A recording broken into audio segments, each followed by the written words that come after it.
Hello. Alright, so tonight I'm going to be finishing off Metroid Prime, and then we can segue right into Metroid Prime 2. And then this display is just showing the process of chronological that I'm going through. And hey, Megan! Yeah, I made this a little bit ago. Well, not today, it was like a few weeks ago. But yeah, so then from Prime 2, we'll go to Prime 3. Prime 4 is still cooking. Let it cook, let it sizzle. Prime 4 needs... I'm hoping that'll open up like the whole franchise, bring people back to the Metroid series. But in the meantime, after that, we'll go to Metroid 2.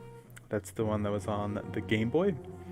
Then we'll move to Super Metroid, then Metroid Other M, and then lastly Metroid Fusion. So it'll be a while, but we'll eventually get there. I played them all before, but this is the first time I'm doing chronological order. So here we go.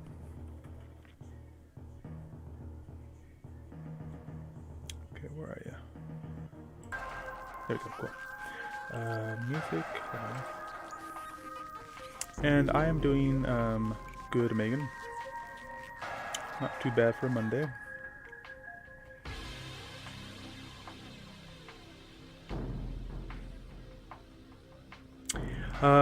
I've been thinking about it. So here's the thing. So I have a camera. I regularly use it for work, obviously. So but I've been thinking about it, possibly. I might do something either for my birthday or my streamiversary, whatever you say, for like the first year. And that, I think that is in July. So my birthday's before that, but yeah, we'll see. And this is the Phazon suit. Look how awesome it is. It's black toned with red underlays. Yeah. So before I started the stream, I double checked.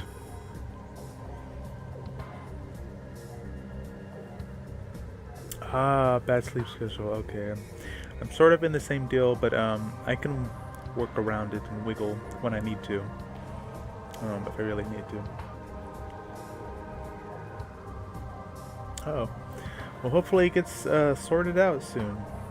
Where it's more where you want it to be. That's always nice to do. Now, before I started, I double checked. I can show you here. So we have all the items. We have all the missiles, all the energy upgrades, all the suit upgrades, and we have all the scans so far. We have all the pirate data, all the Chozo lore, all the research, and all the artifacts. Those are the things in the middle. There are 5 blank creatures to scan, and those are the ones we're going to scan for tonight before we beat the game, or while we're beating the game. If we beat the game, we should get 100% for everything, so that'll be nice. Okay, yeah, sure, Megan. Yeah, no problem. No worries. We have a good rest. So we start out the end of the game here with a boss battle. So our computer is telling us to return to the artifact temple. It says return the Chozo artifacts. So let's go do that.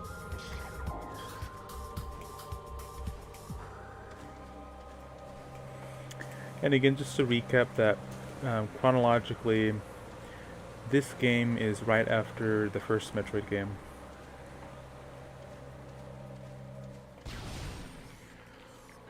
So that's where we defeated Mother Brain on the planet Zebes. I don't know if it's Zebes or Zebes. I don't think it matters, but yeah. And we're on a planet called Talon 4. Talon as a bird's talon. It's one of the home planets of the Chozo. Those are the bipedal bird people. And that's where to go down there. We're going to activate those totems.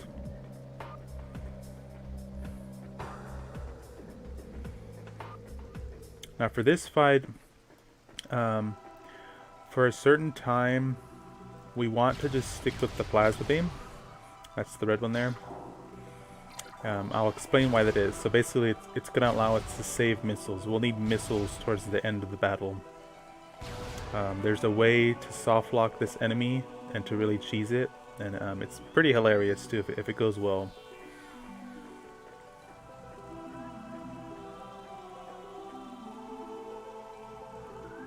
Here we're reinserting the artifacts.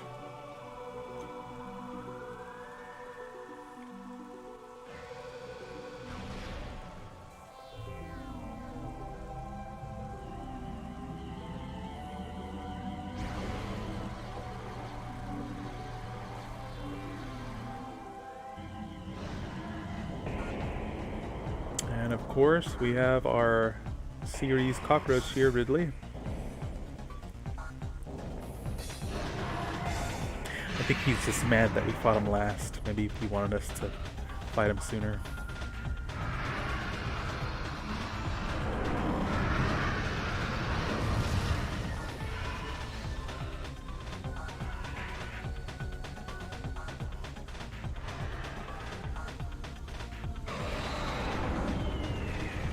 His tail fires ballistic missiles. Of course, we need to scan him.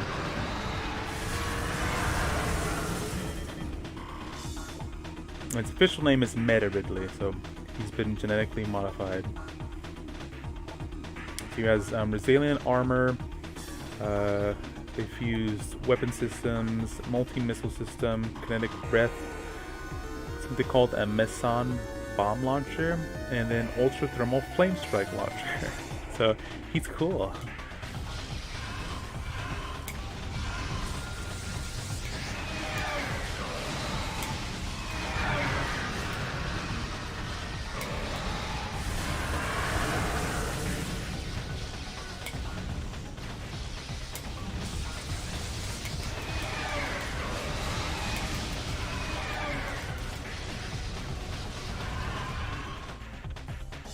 Then he does like some overpasses For these, you want to go into Morph Ball and sort of maneuver away as best as you can.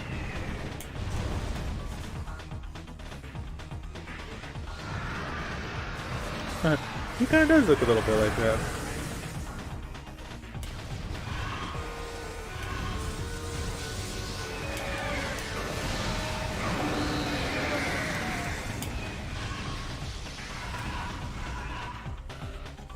So we'll fly away again.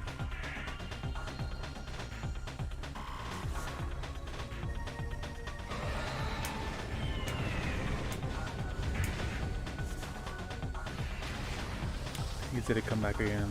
Yeah.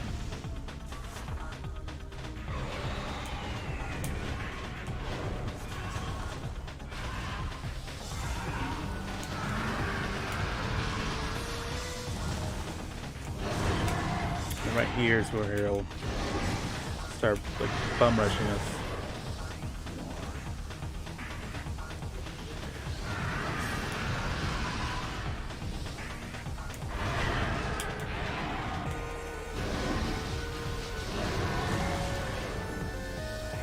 So he's not only powerful in the air, but up close he is as well.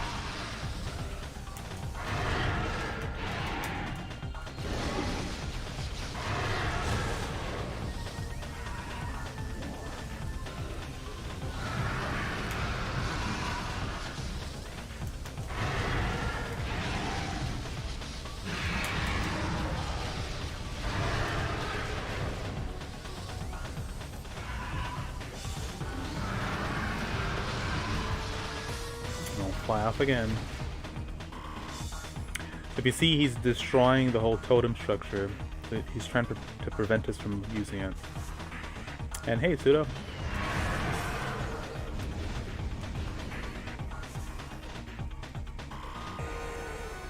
And enjoy your Lurk.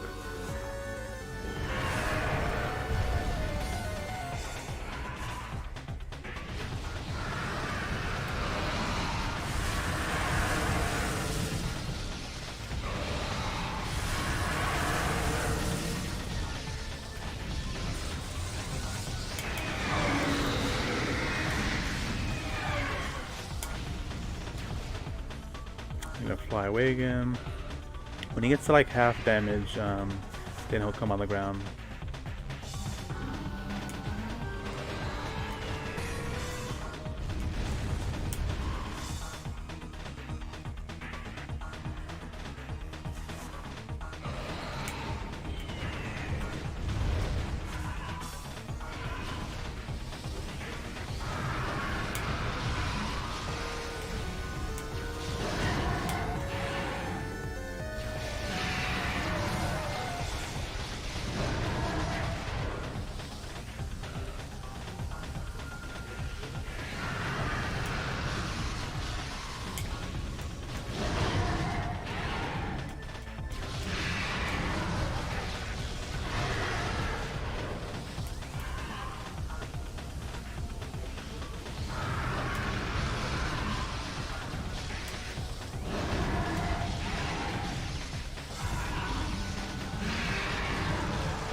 Okay, he should be pretty close to coming down.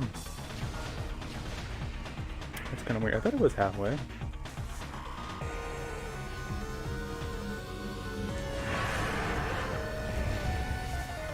Oh, I hope everything's all right, Pseudo.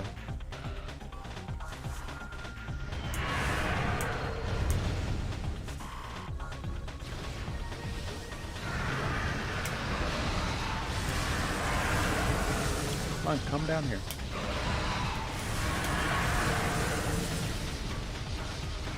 Shoot you one at a time.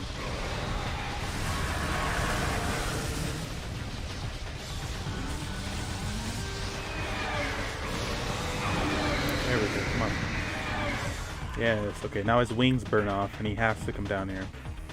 So we have our missiles. We're gonna electrocute him until he dies, hopefully.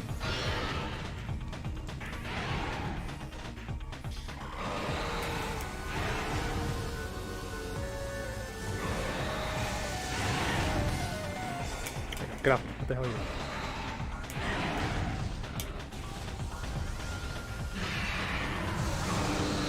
Okay. So this should soft lock him.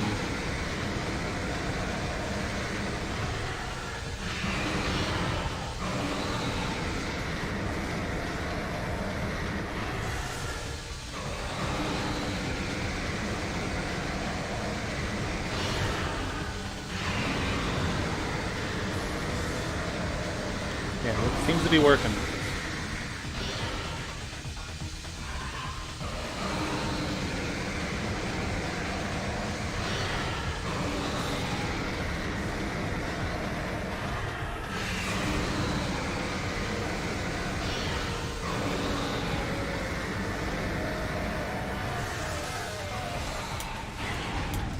Okay, we just need a little bit more.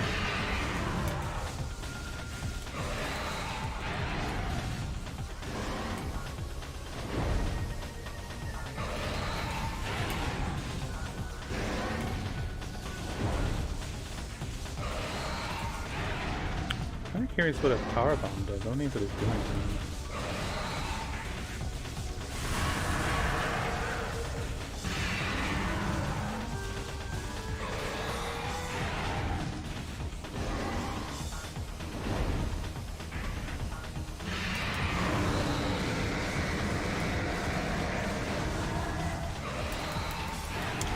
Okay, so we're still in danger because these guys.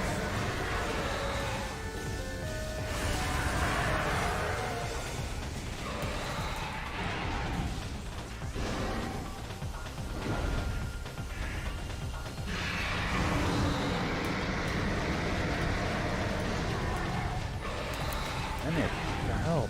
He's like literally on death.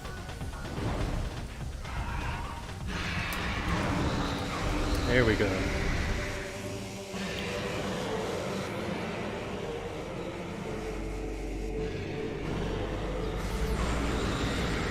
Then the Chozo come for rescue.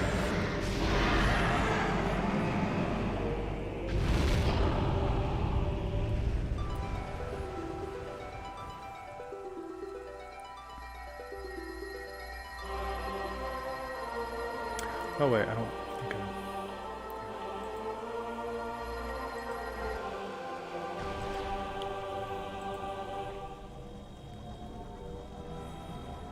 So what happened there? So we beat Ridley.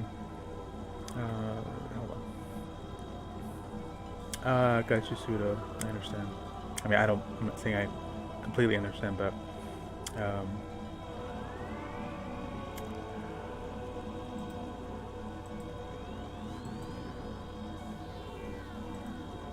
so we beat Ridley. So you'll notice that the statues came to life.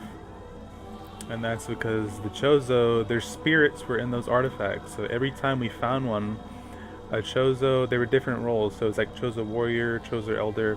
They placed their spirit energy in those artifacts, so they came together to protect us. That's pretty good. I have not completed yet. Not yet. Yeah, I finally escaped the confines of the water temple. Yeah, so I left off. Where did I leave off? I'm about to finish up the Arbiter Temple. The I think it's Arbiter Grounds. Yeah. I don't know. I thought the same thing. Yeah, no, I spent too damn long on that temple.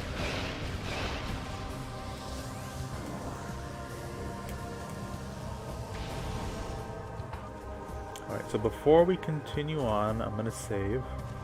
Because I need all my missiles back for this next fight coming up.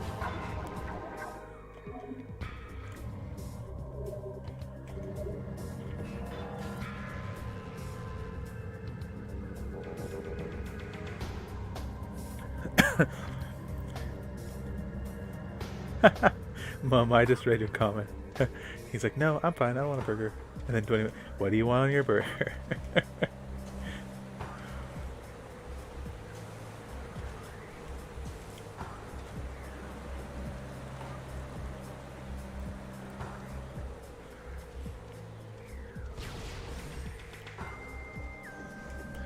But yeah, this is a cool way to play.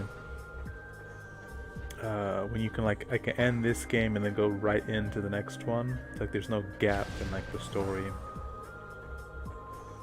I mean, it's fine if there is, but I do prefer this way. Okay, so we are going to. It's called the Impact Crater. That's where we're going to. So when this, I think it was a meteor. Yeah. When it struck Talon 4, the planet here, the Chozo constructed this temple, and they put a lock on it. Those were the artifacts. So their seers and their mystics had a vision of us one day coming here to unlock it, so that we can rid this planet of its evil and its sort of, what would you call it, like pollution, I guess. Yeah.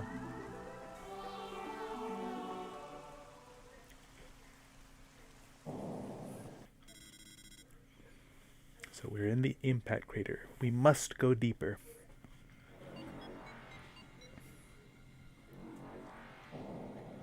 And there's a save here.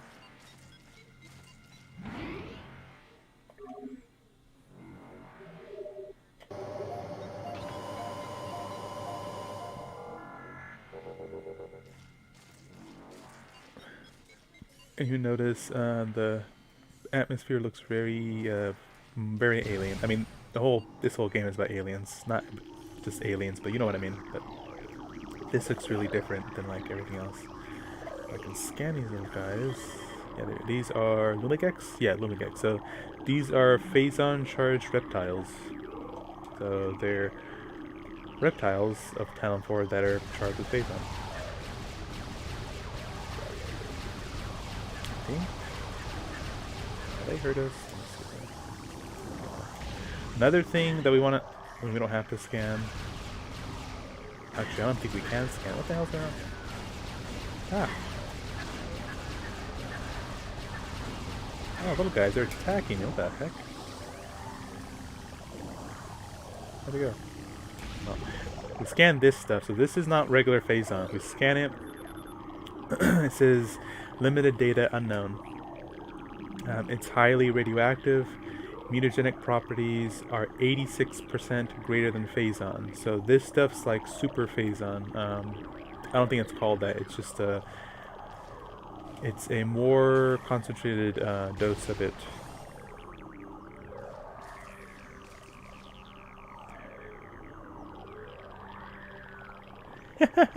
Where's mine? These are called fission Metroids. So these things, if you don't kill them correctly, so they're color coordinated.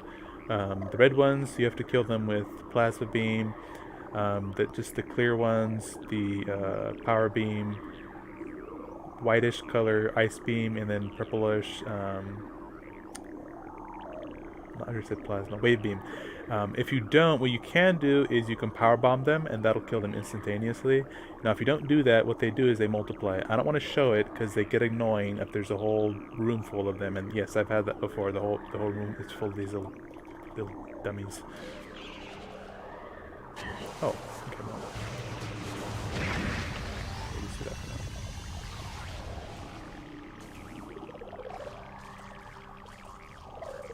But we need to go up.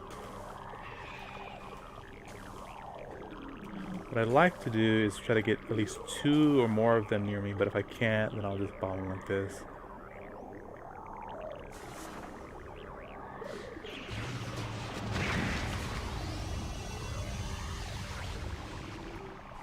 Just bear in mind though, we only have 7 power bombs, so we've already used 2 of them.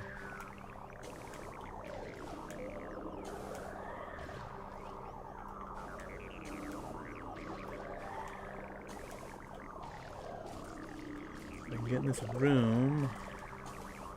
I think this is a missile station, yeah. Yeah, this is only one of 2 missile stations at this entire game. Besides our ship, of course, but our ship will replace all our weapons and everything. But this is just as... Oh yeah, here's a little fish tank. Well, it's not really a fish tank. See, I thought it was a fish tank. They're like little amoeba, I guess. I don't know, plankton? I don't know what they are. We can't scan them. I thought they were fish. But yeah, they're just like in there chilling. I don't know. Anyways. Continue on this way.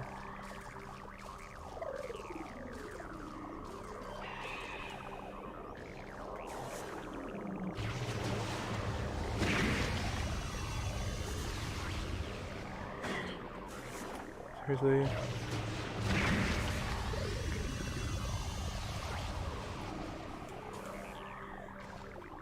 And from here... Where am I going? No! Oh. No!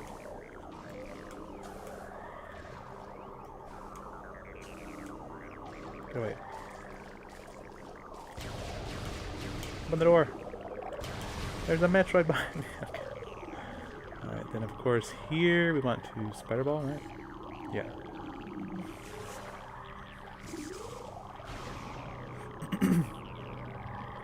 That's funny. Where's mine?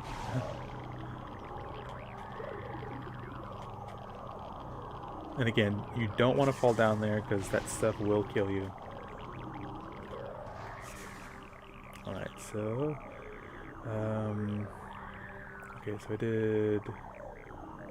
Ridley, the lizard, Metroid. Okay, and then this boss, so this is the final boss fight. This has two things to scan. So after I scan the last thing, the game should tell me, it should say 100% scanned after this.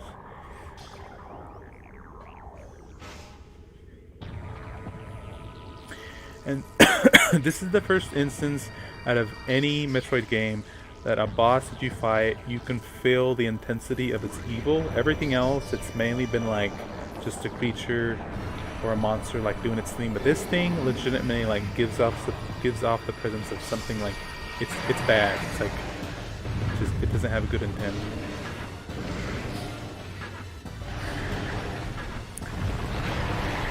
So of course we have to go deeper.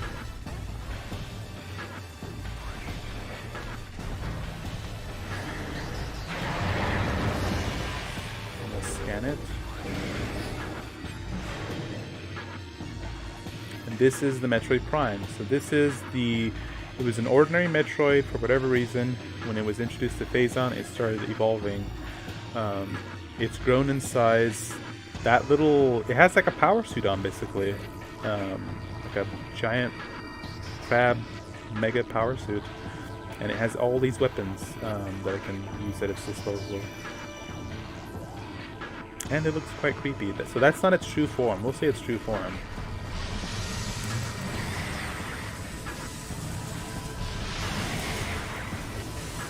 What we have to do is attack it based on its color. So right now its color is yellow.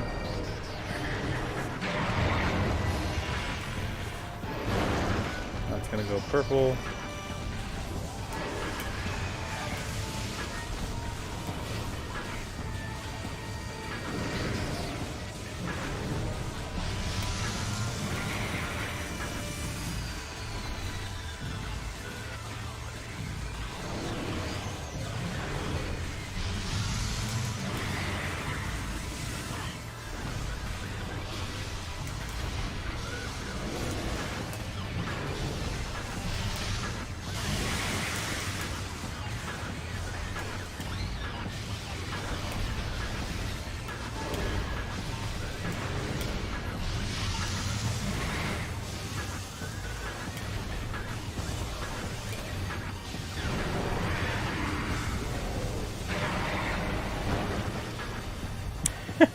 Mama.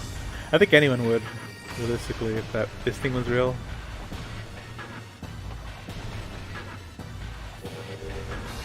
So, get back to yellow.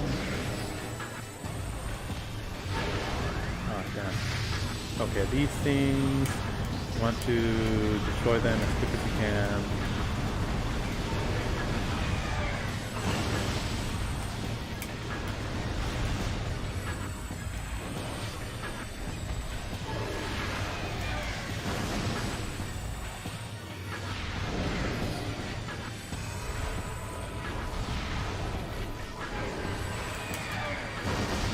sometimes you could just fire at it with the beam, whichever color it is. It's easier than doing a charge blast.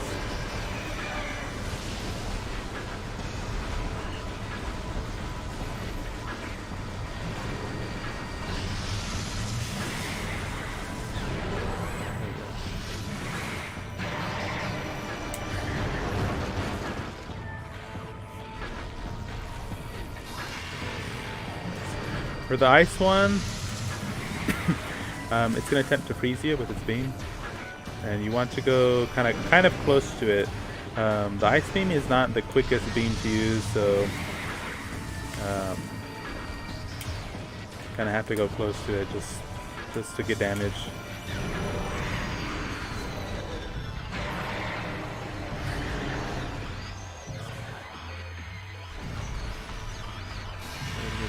Purple.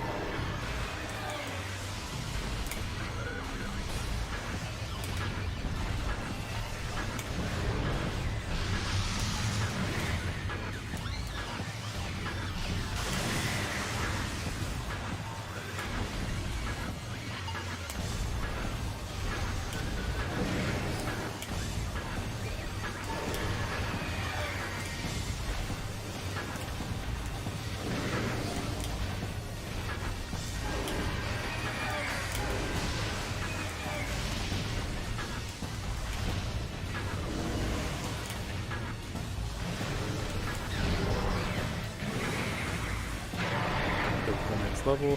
I think it's one more level, and then you go to like the center of the planet, so to speak. Okay, what color now? He hasn't turned red yet. He hasn't turned red? Red, yes.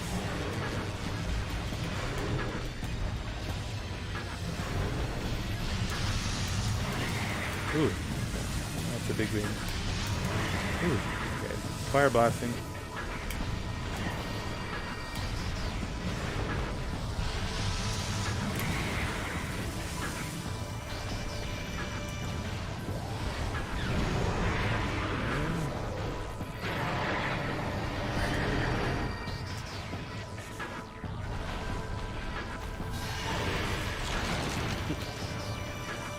Likes to try to freeze you.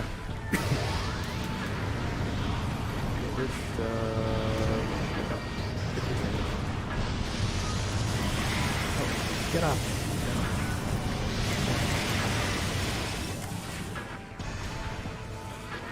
Note to self, ignore that when he shoots it.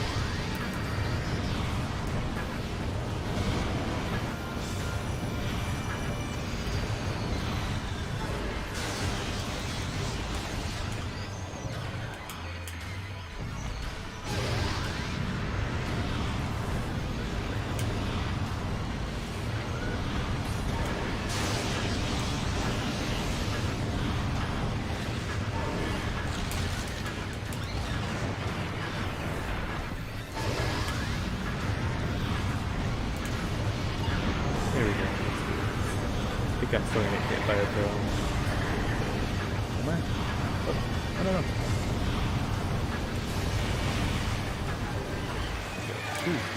Ooh, good lord. Health. Health is good. Get away.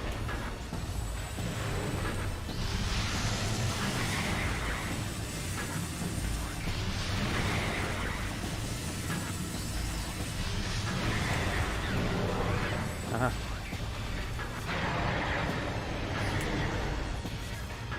What color now? Anything but white. Okay, that works. Purple. I like purple.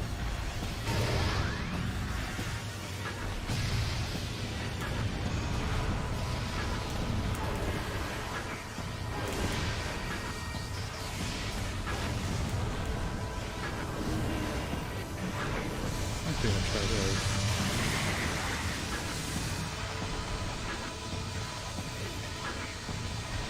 Doing anything to you?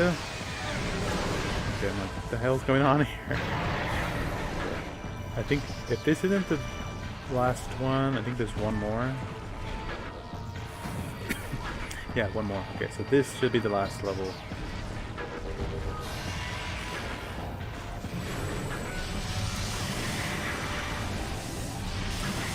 Ooh, everything back to back. Any plans? No, not really. Just stay home. To survive this New Year.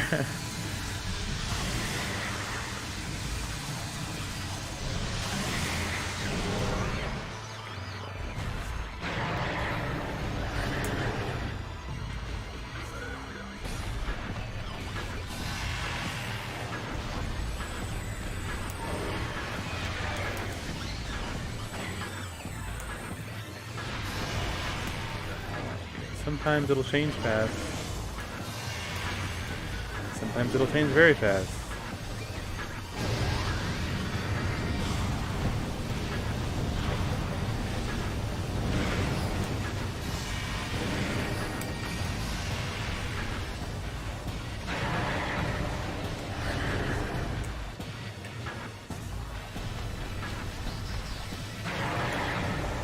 Okay, I don't know what the hell it's doing now.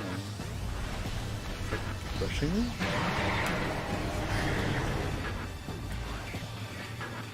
I think he's just getting cheap shots in.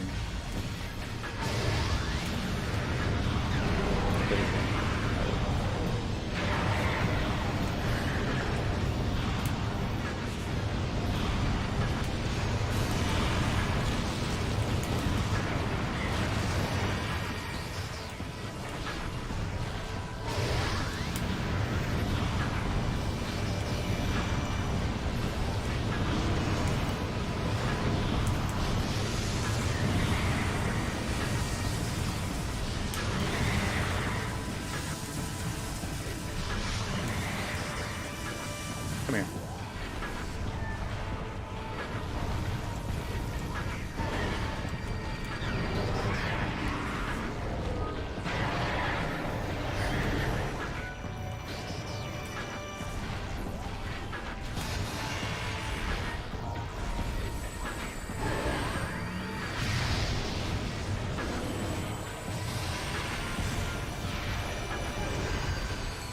Ooh.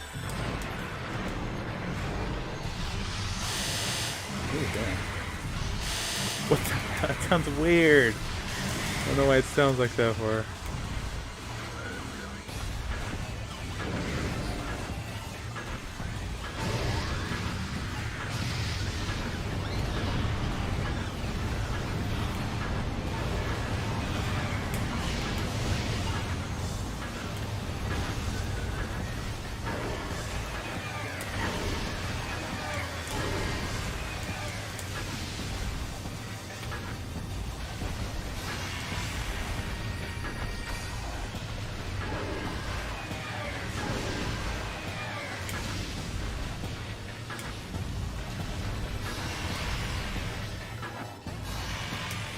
Stop changing.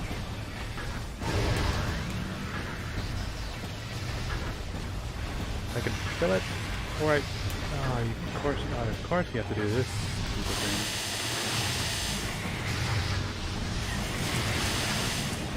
Come on, get off me.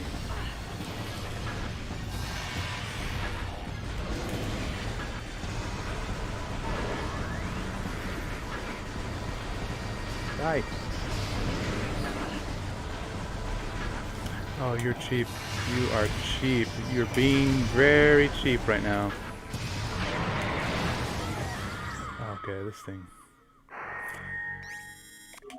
Well, I am on hard mode, so... Damn it.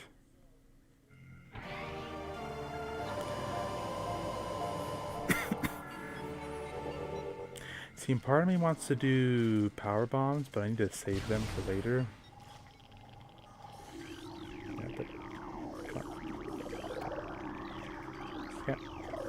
Scam. Okay.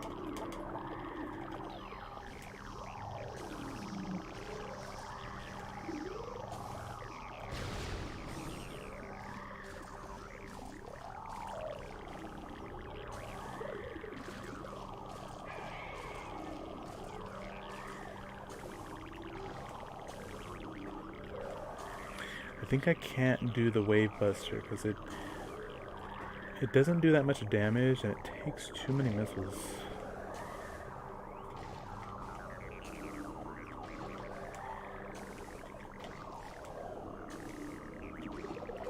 There's a Metroid right behind me.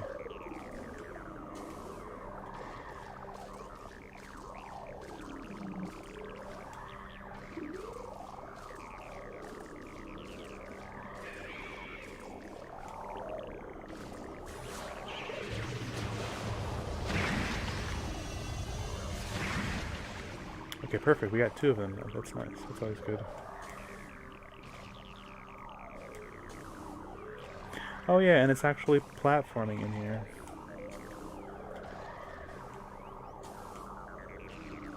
Forgot to mention that before.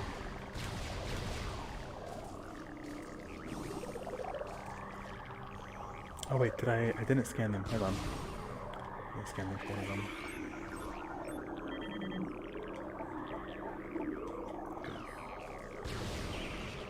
Nope.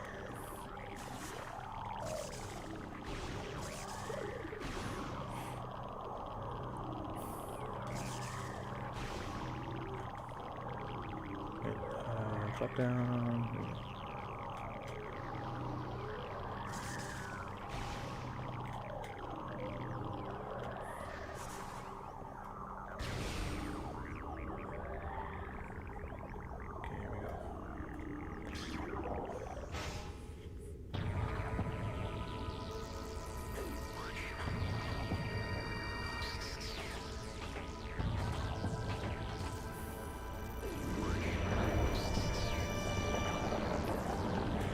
Push it. Okay, I can. I'm going to watch it do its little death stare at me.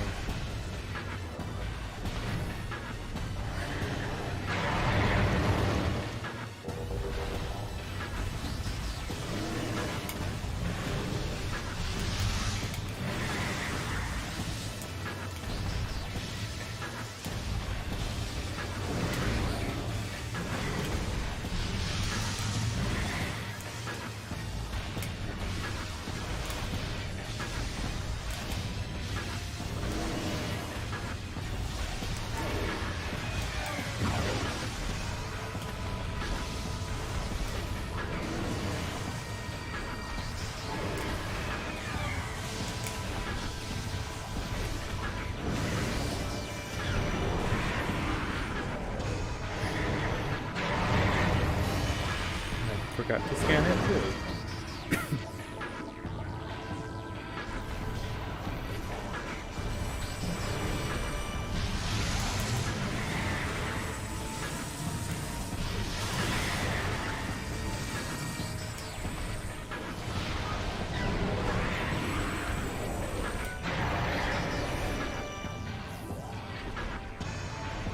Oh, was it real windy? No one?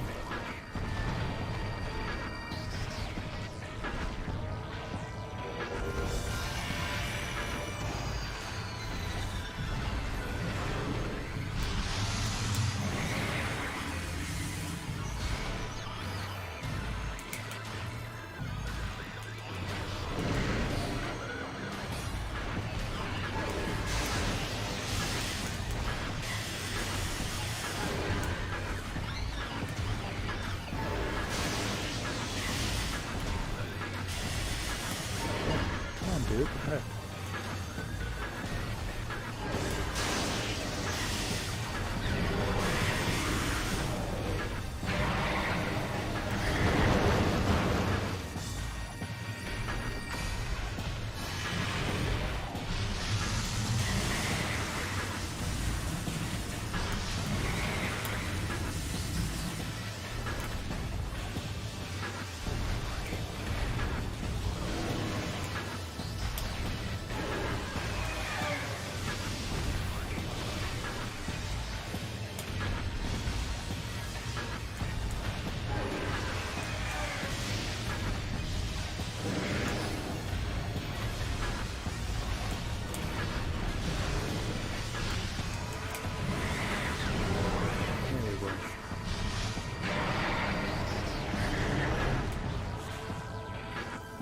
What color?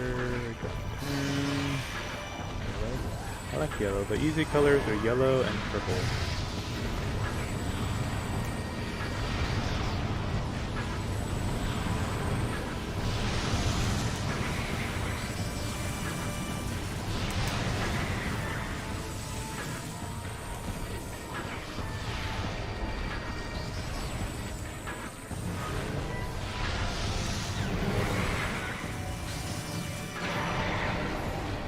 level.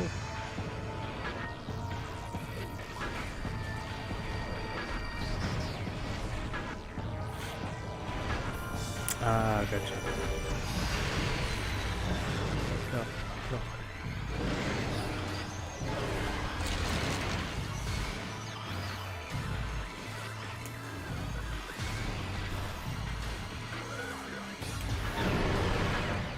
Aha.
I think that beam, it kicks off your sensor, your tracker.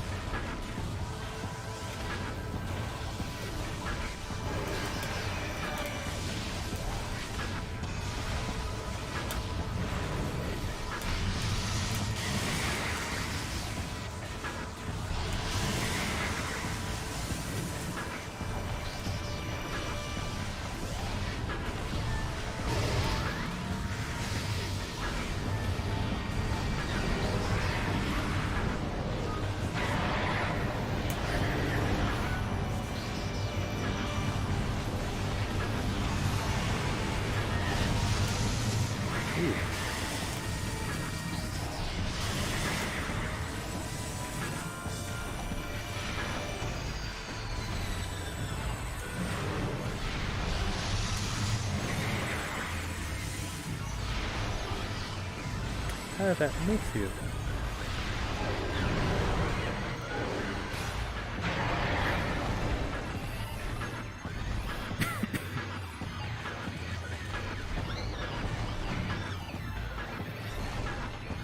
We seem to be doing somewhat better than last time.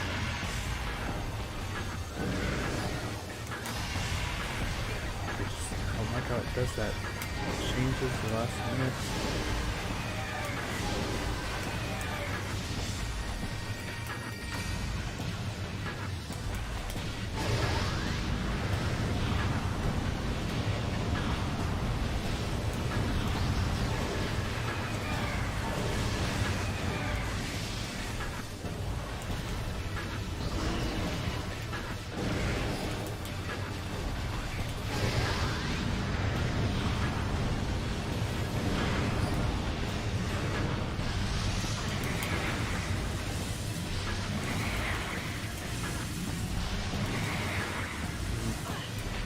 Oh, flamethrower.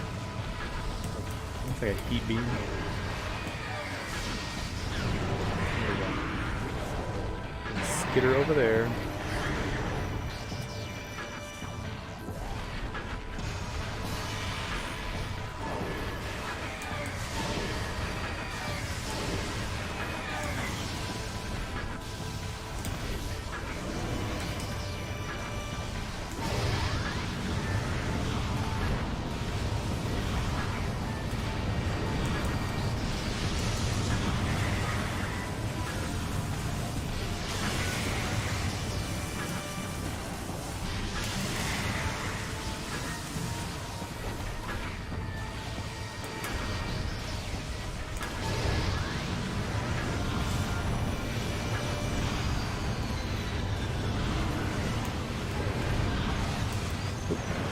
Freeze me.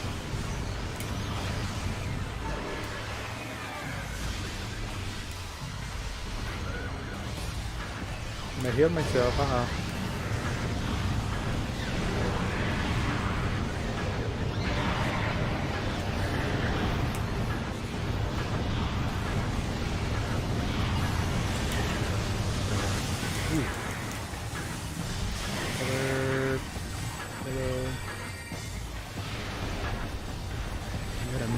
the last net. Yeah.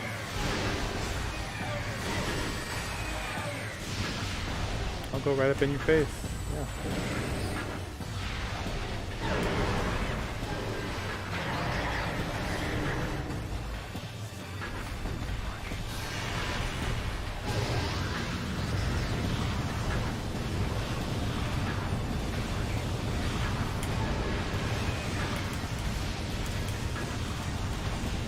Well, blow up your something.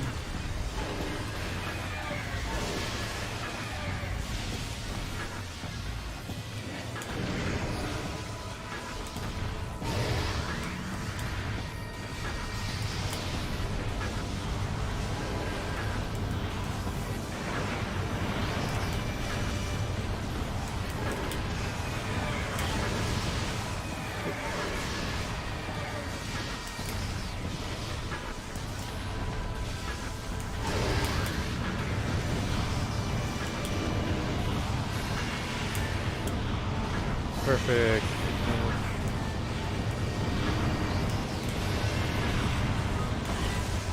Damn it. Can't see what the hell he calls it.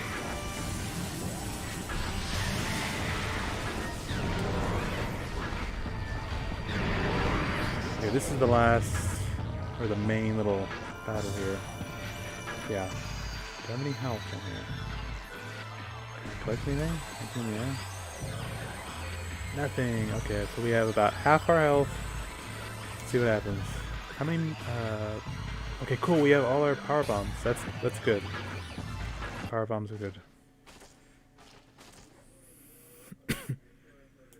Oh, it's gonna be the 40s. Ooh, wow. Okay, so we finally see this thing's true form.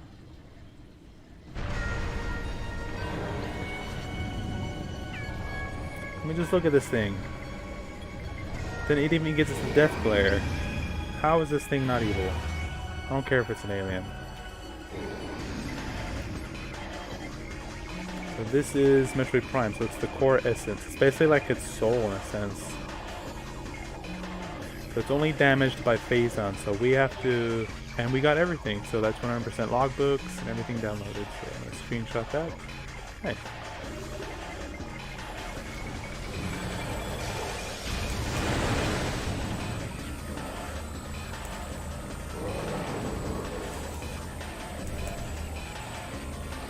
So for now, we just have to avoid its attacks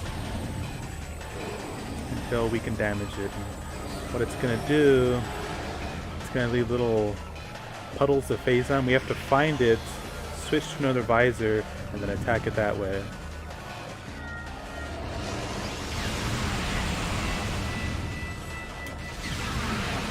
Like that.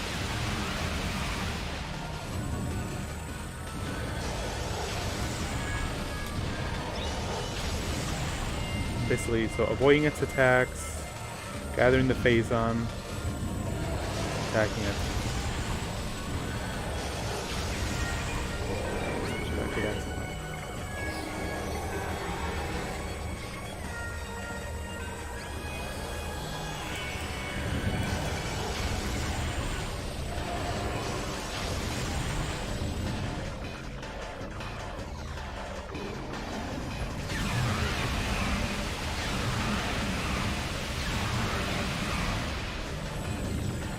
That's actually a very close move there.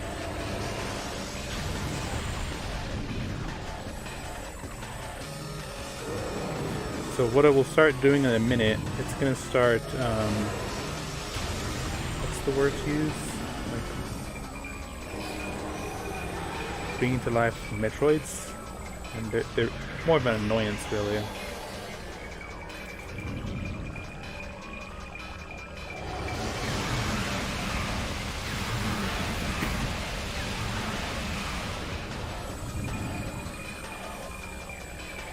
But when the Metroids pop out, just you power bomb them, and then just keep focusing on this thing.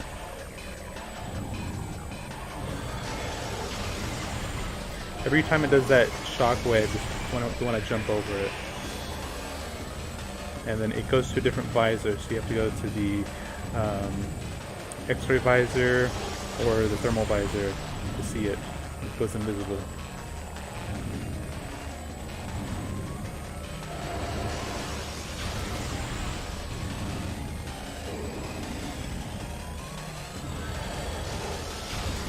So the main thing for this boss is just remaining calm. So the music's intense, but if you stay calm and just keep avoiding its attacks, you should do fine.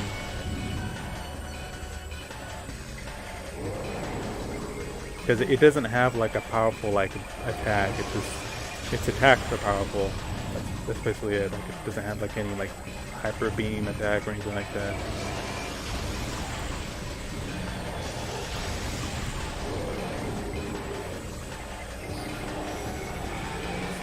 Okay, see the Metroids are over there, so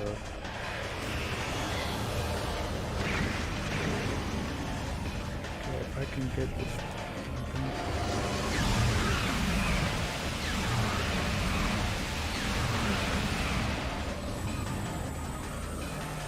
More health.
And we should get the secret ending of this.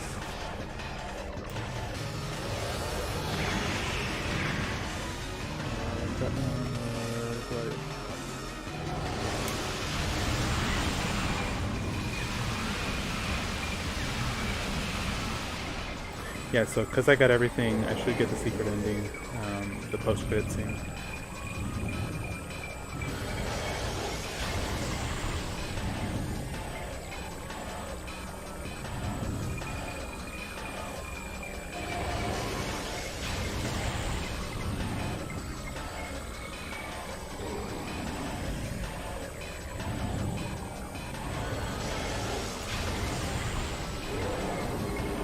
And yes, it's trying to get into our face, like freak us out.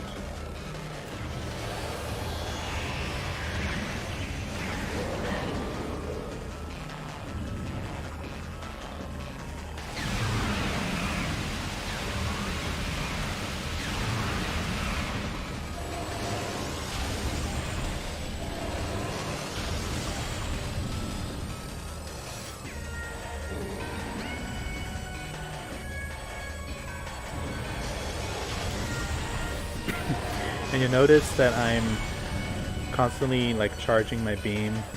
This doesn't do anything. It's just reflex. I just do it just because I don't know.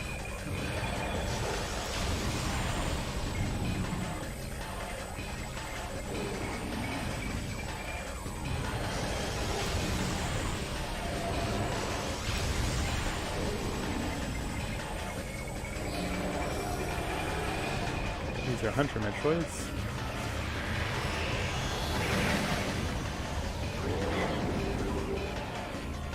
Why are you? No, no, no.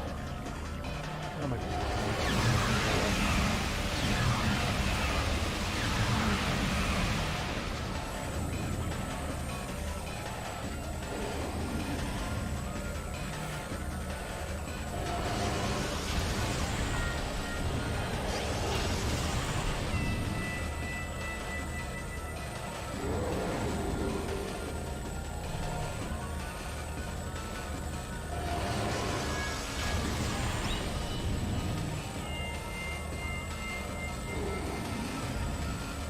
Oh yeah, no, I'm causing damage to it. You can see its health bar is like, it has like a third left or a quarter left.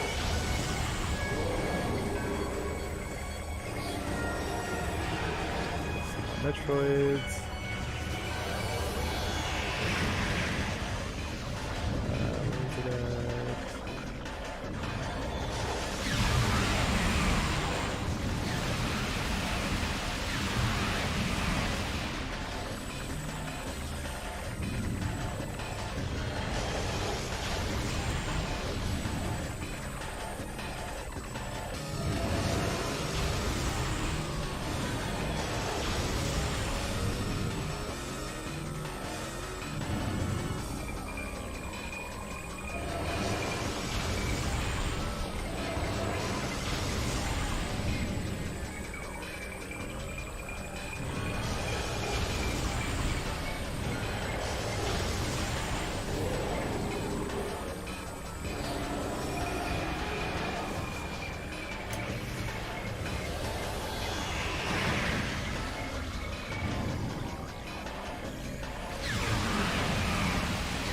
Right in its face.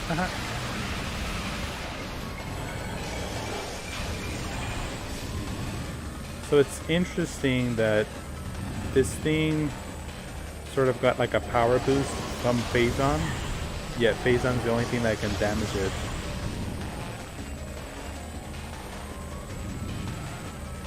And we're able to use the Phazon like as a weapon because of our Phazon suit.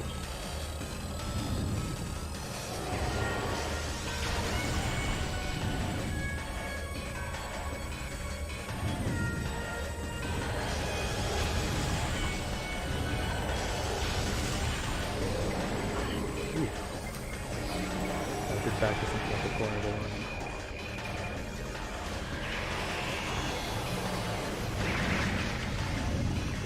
Where is this?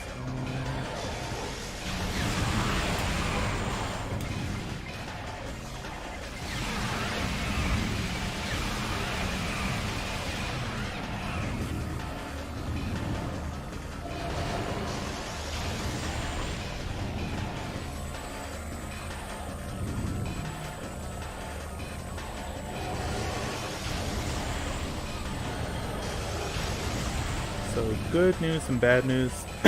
Good news, we're about to kill it. Bad news, I only have one more power bomb left. Those power bombs really help us deal with the regular Metroids.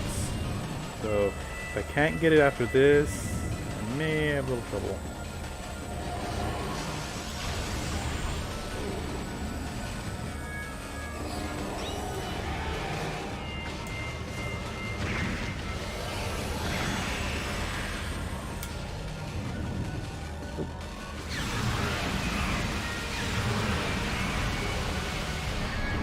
I think we got it.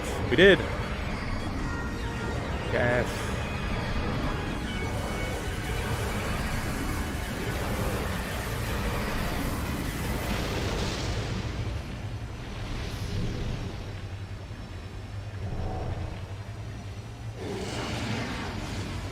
So what it's trying to do, it's trying to acclimate us. It's basically trying to like swallow us to survive.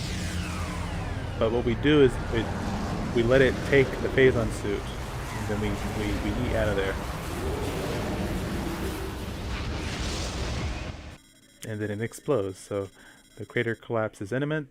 Evacuate immediately.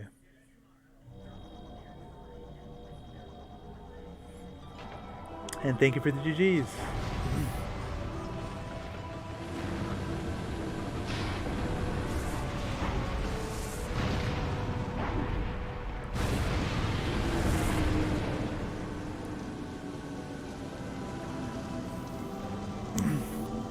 Yeah, I've always liked this game.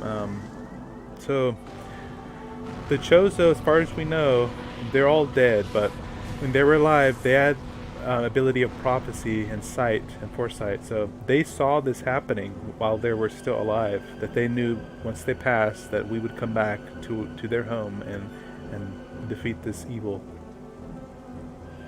So I'm really hoping in Prime 4 that they somehow bring them back. That'd be cool, but not sure how that would go about.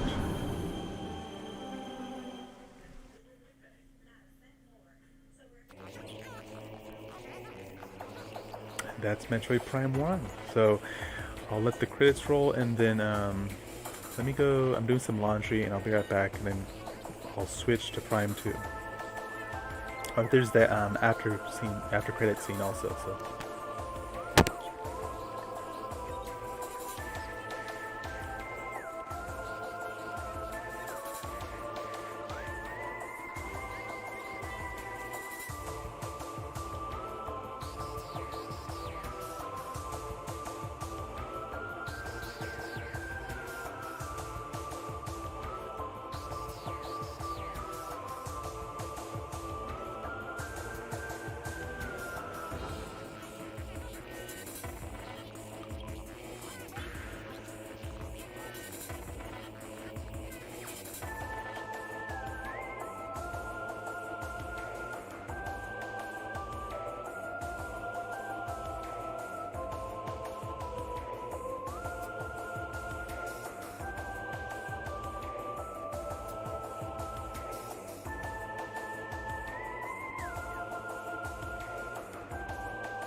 Alrighty, I'm back.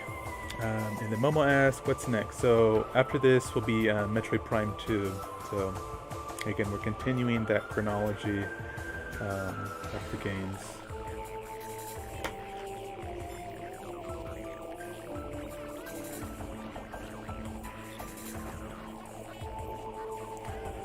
So of the Prime series, well, because Prime 4 hasn't been released yet, but my favorite is actually Prime 2. They really, I think they outdid themselves as like, as far as the, what do you call it? Not the movement system, it's still FPS, but like the story and like the weapons and just like it's more interactive.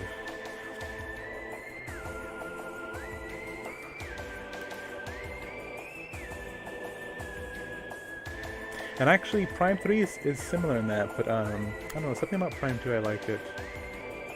So Prime 2, we'll go to more various locations, like regions. Prime 3, we go to different planets, so I'm wondering if Prime 4 will somehow go to like different universes or something, I don't know. That'd be interesting. And all of these games, again, are before Super Metroid. That's sort of the, like, I think the word is quintessential, like the Metroid game. It's chronologically, this is all before that game.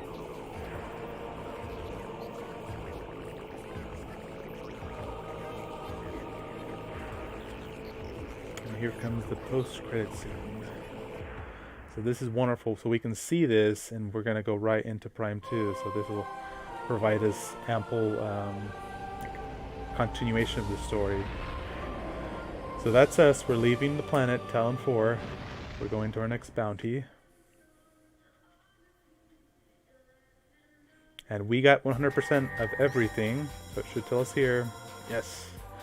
Our time, 11 hours, 30 minutes. That's not too bad. Because we were doing commentary. And I have never sped run any Metroid game. I probably won't. But, oh. Okay. So since we got everything, 100%, we get to see the post-credit scene. Here we go. So that's the corpse of the Metroid Prime.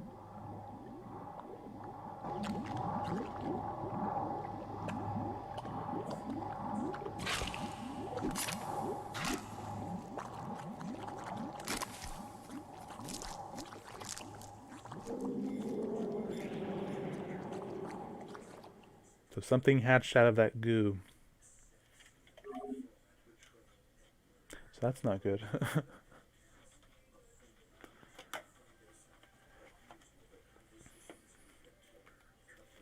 Okay, so let's do... Where is this at?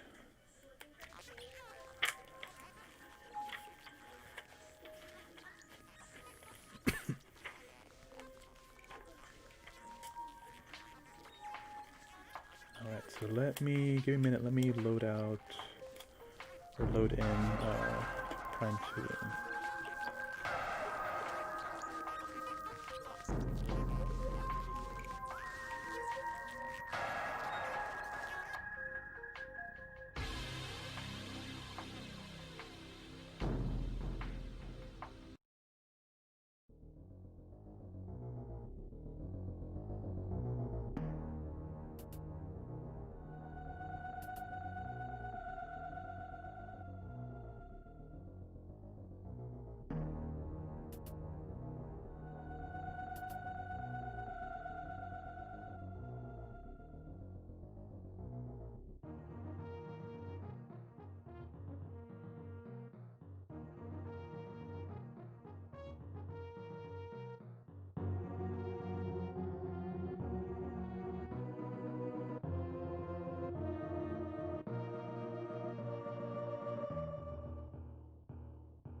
Alright, so here we go. So this is starting. Oh, let me switch little thingies up. I think it's this one, and we can keep that. I'll change that for next time on the little space pirate, but I have this now.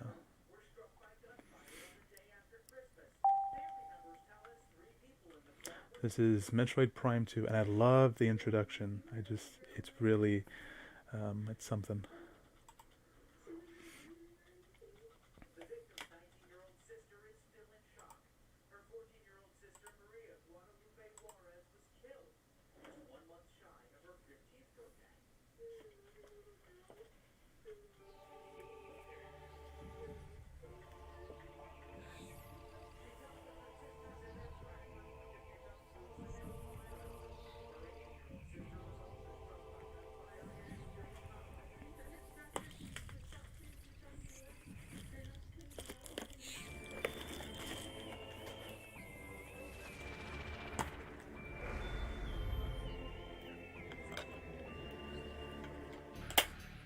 It's called Prime 2 Echoes.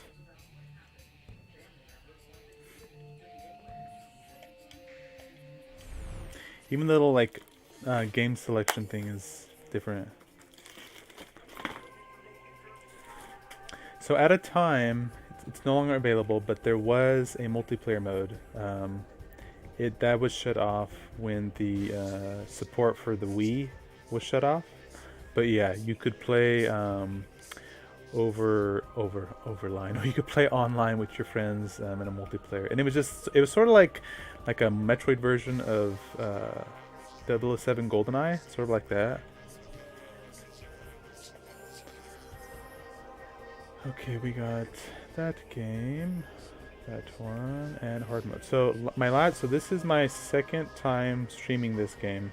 The first time I did it, I did hard mode, and I had a terrible time with the final boss. So this time I'm just gonna do normal mode, more calm. I won't be dreading getting to that fight. But I need to get rid of one of these. Let's do 9, 10. Then we'll get rid of this one.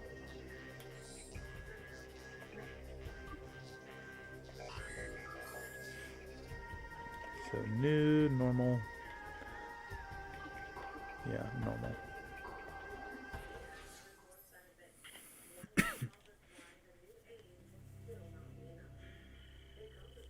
So here's our mission file. So 8 days ago, contact with Galactic Federation Trooper Squad Bravo was lost.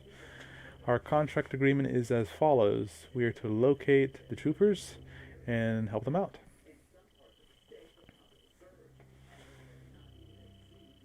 Last transmission was received from a rogue planet somewhere in the Dasha region called Aether. So we've just, well, not just, I don't know time wise, but Prime 1, we finished our dealings on Talon 4, the planet. Now we're going to a planet called Aether.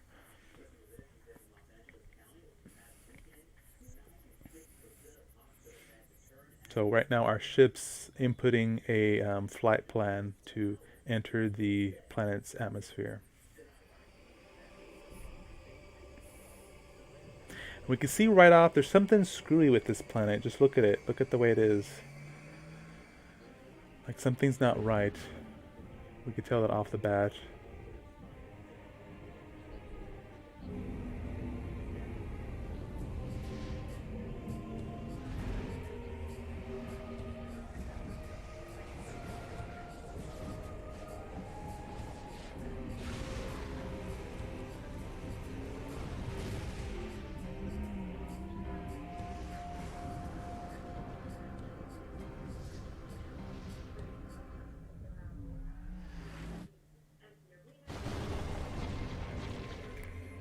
And our ship actually gets damaged by the thunderstorms. So they're so intense that they damage our ship.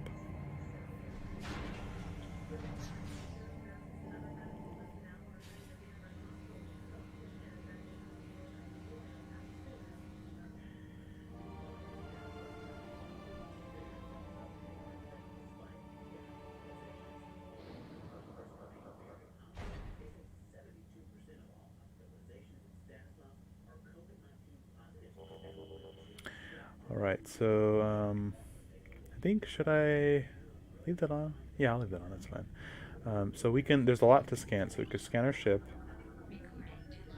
With Prime 2, there's a cool feature. So it gives like a little short synopsis right here. So it's a hunter class ship. We're a bounty hunter. It's registered to us. Samus Aran. Our ship's been damaged. So what's a cool thing about this is throughout the game we can keep coming back here, and it will note that the percentage will increase over time what percent that it's been repaired. I think that's pretty awesome. I think that matches with the percentage of like items and stuff we collect, but I'm not too certain about that. But then also, so with this game, when you push start from scanning something, it goes into the logbook on start, and like there's more in-depth information like on top of that. So hunter class gunship, one of a kind, distinct hull lines, marking it friend and foe alike. So everyone knows us, who we are, based on how our ship looks, basically. It's custom built for us by the Federation shipyards. It contains mobile energy recharge and micro factories designed to produce ammunition. So we can heal our health and our weapons and everything, like missiles and things like that.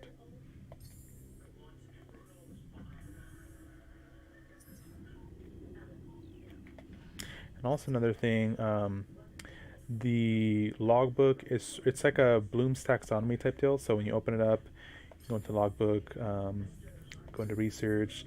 The more things you scan, the more complicated the sort of like web of info is. So you can scan these little thingies. So this is some sort of power grid. So it's using some localized energy source for whatever reason.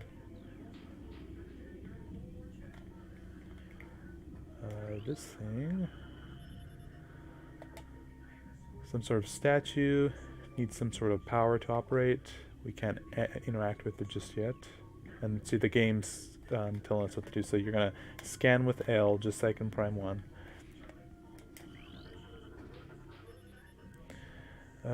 Large quantity of acid. So if we shoot it, it should be vulnerable to our weapons, which it is. And I don't think I saved. Yeah, no, let me save.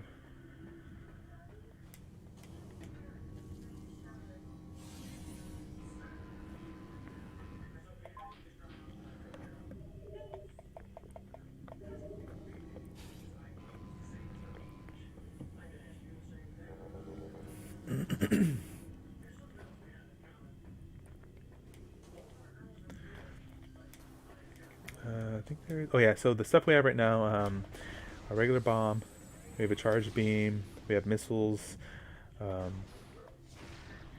we have morph ball, we have the boost ball, then we have our bombs. Oh, I like this too. Around the planet, we'll see these little like moth creatures, and they'll follow us. See, look at, we could like collect them. It doesn't do anything. I just think it's kind of cool. They're like, hey, follow the little ball.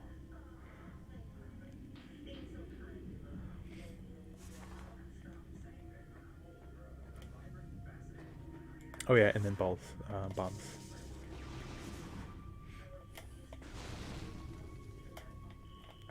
Is this? Okay, let's scan this. There's different doors throughout the different regions also. So it's just like the basic door. So it's a power door, low level shield, so any basic weapons can open it.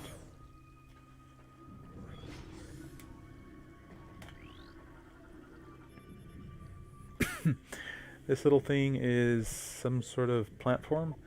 So our computer's telling us that it's a plant container, and it could be here for decoration, possibly by some local sentience. So it means like some people or something places here. So it's, think of it as like you're like walking on the street, there's like a potted plant there. That's basically what this is. And these little things, they don't harm you. They just kind of move around. They're like little cilia, I think, silica.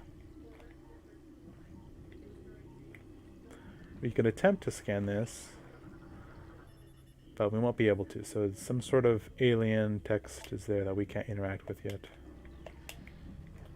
So we have to go this way.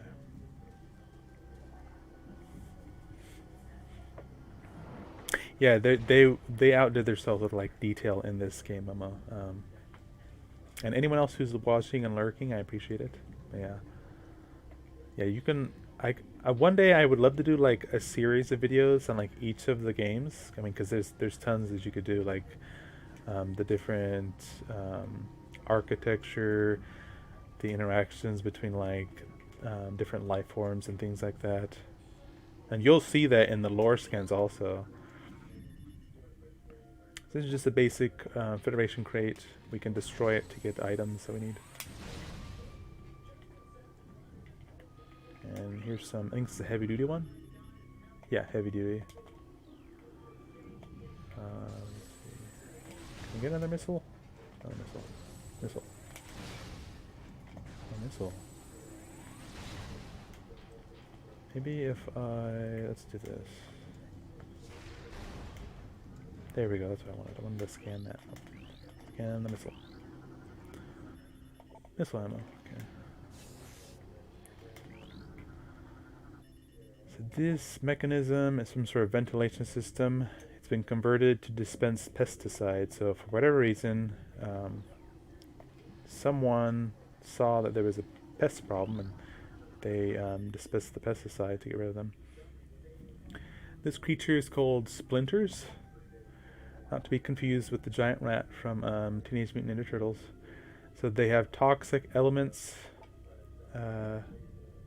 It's telling us to keep our suit on lockdown. So it is. Our suit will never remove our suit.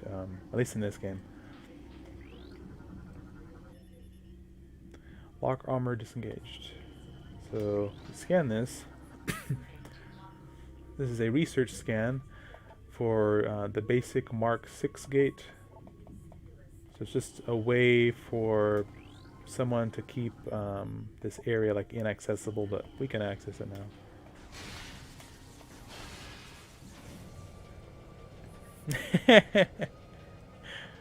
It is pretty weird looking, yeah. I think we scanned everything in here, right? Yeah. So wait, oh, I see. Nope. What is that?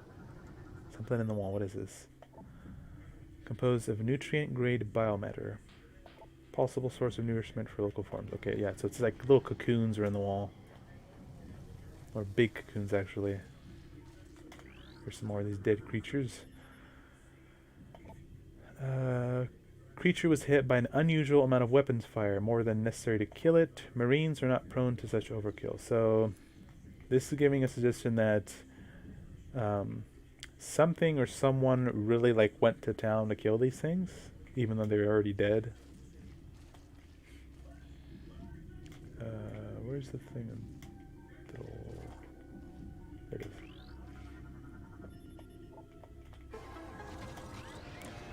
This is part of a cargo ship, or cargo, yeah, and they fitted it here as like a security door. So they're trying to keep something out or something in.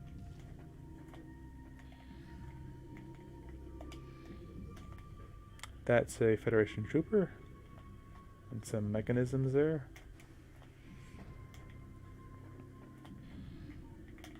What's this say?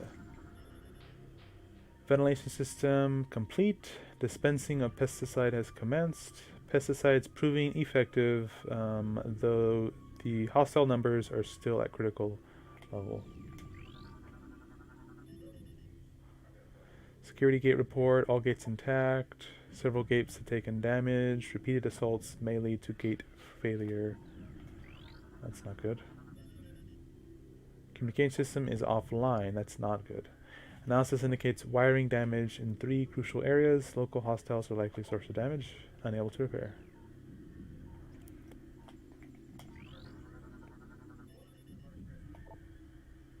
Three troopers lost. Unable to open the gate.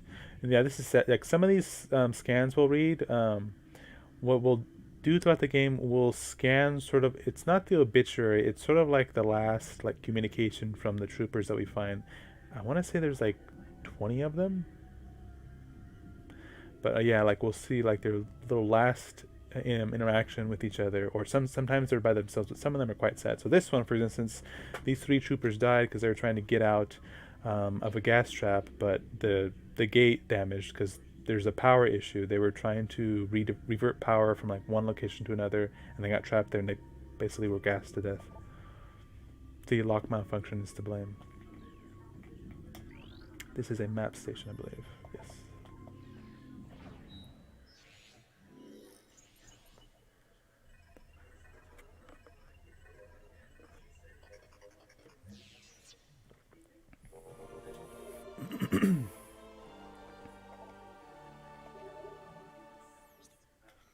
So similar map to Prime 1. This is one area that, or the first area. I think this, what is this called? This is called like the hive chamber. Okay. We continue on. Where are these structures we can shoot?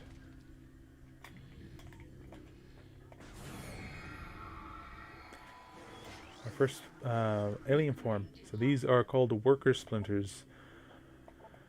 These are basically little drones of these creatures. If you look like this, we can like go all out and like see. We can go up close. We can go back away. Basically, they collect foodstuffs for their hives and then bring it back. But for now, we want to get rid of them because it can be annoying.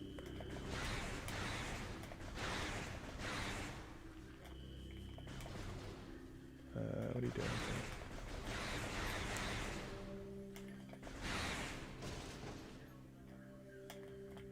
That's it. I think we can scan these bodies. So these are all dead troopers. Assault. So this one was assaulted by Federation weapons. So it was killed most likely in friendly fire.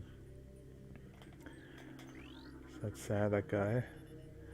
This person died. Look at this person died from cardiac arrest, which suggests a state of extreme fear.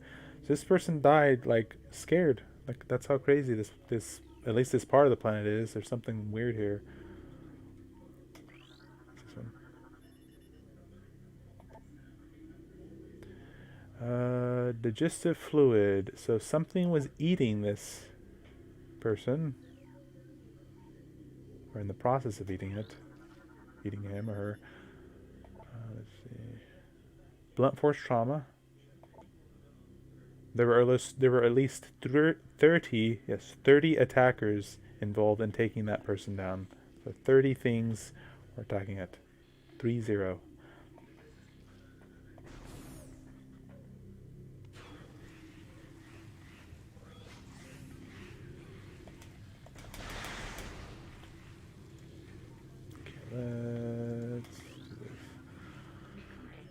This is the first sort of little logbook entry. This is Marine C. Bennett. So there's something wrong with the lock systems in this section. They failed twice, locking us out until someone came along to let us in. If it happens again while we're playing bait for those things, well, at least we'll go out fighting instead of hiding in the control area.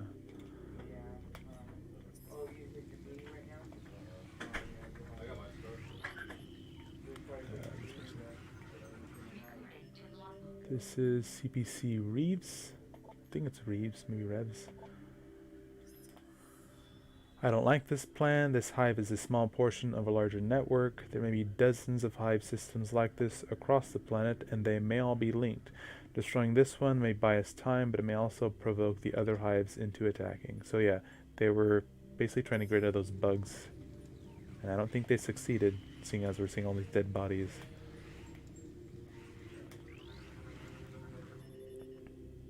So normally we would scan this to open this door, but the power is offline, so we have to go fix that.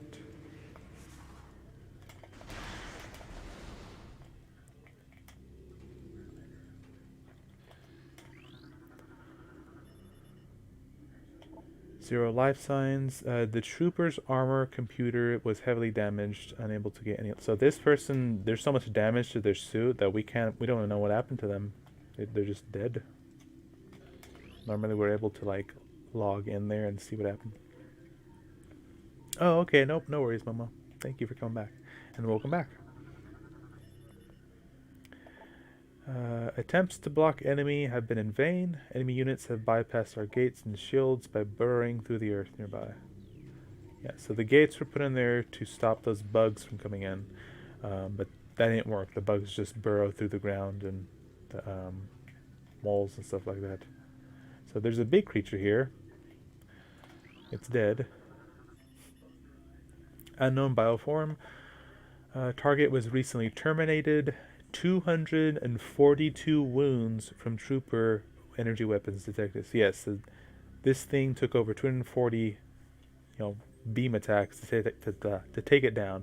So we'll see live of these things later on. They're called Grinchlers. That's what they're called. They're aquatic, so they go in the water. They also go on land. But this one's dead, and it's good because they're pretty tough to kill. But by the time we meet them later on, we'll be able to take them out, no problem.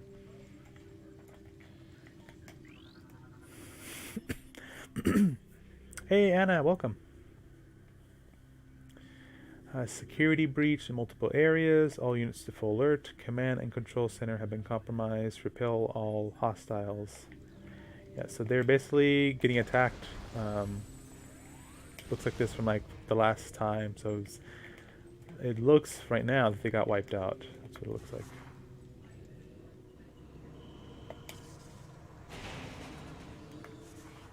And those bugs are still in the walls, and they're like,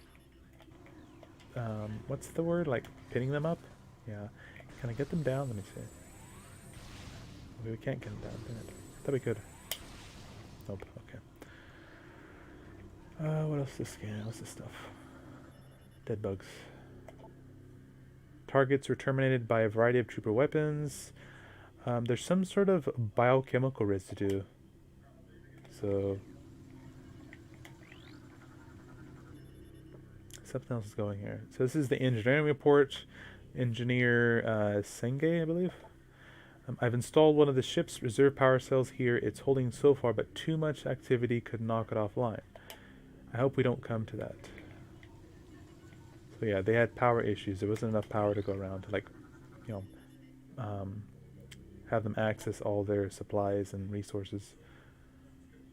Blunt trauma to critical areas. So these creatures were killed by troopers who had exhausted all their weapons. So they just basically beat these creatures to death before dying themselves. This is just your average bomb slot. So you go into it in morphball mode, and then you lay a bomb, and the kinetic energy from the bomb activates whatever system it's connected to. So I think this is that gate system over there. Yeah.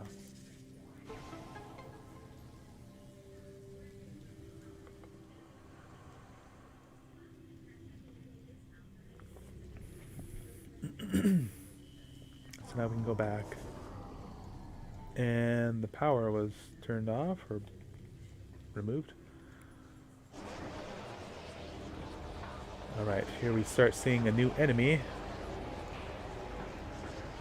So there's some sort of creature in these dead troopers. So these are more or less zombie troopers.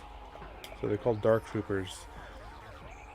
So it says bioscans indicate the presence of an unknown biomass with parasitic tendencies. So it's accessing this dead trooper to use as sort of like its puppet. It's pretty creepy.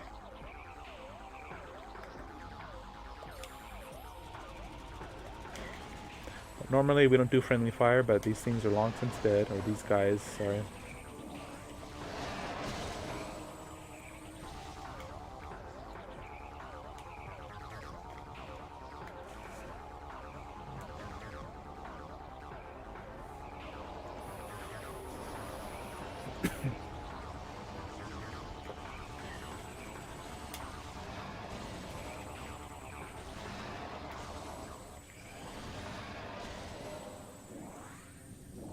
So they're pretty simple to kill. And there's a reason for that. Right now, whatever that thing is, think of it this way. It's like We should be glad that the troopers are dead. So I don't want to give too much of it away, but that's a hint to why they're pretty simple to kill. Okay, then we open up the door.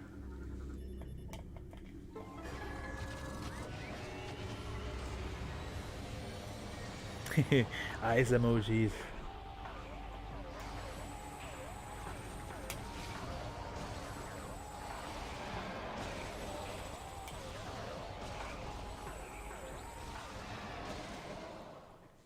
Okay, then we continue on. This will bring us to the next area.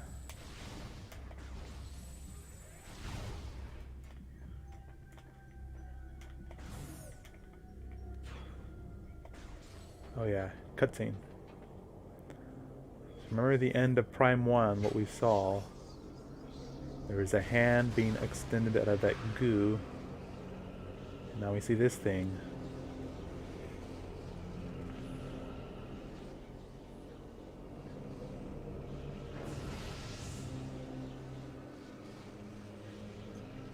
So before we go in there, we will go in there, but I want to scan some of this stuff. So we can scan this. So I think it's another dead Grenchler. Yeah. Target was caught in a power cell explosion. And there's another one here. This one was cardiac arrest due to electrocution, so it hit a hot wire. Tapped out. So we're scanning this weird portal thing. It says it's a dimensional anomaly. Seems to be a dimensional rift. Target destination is unknown. Well, there's nowhere else to go, so we just have to go through it. Or go inside it. So we're going to another dimension. This is fun. It can't be that bad.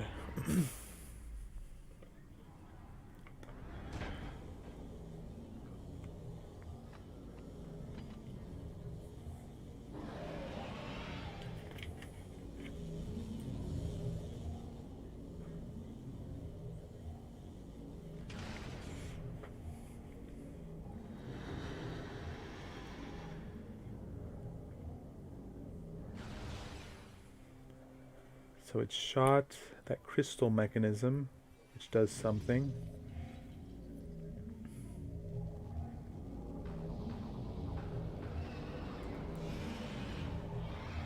And now these little demons start popping out.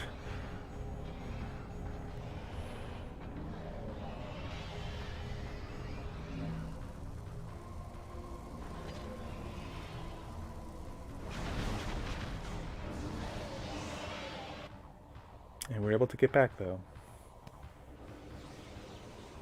So we survived the dimension jumping. Yay!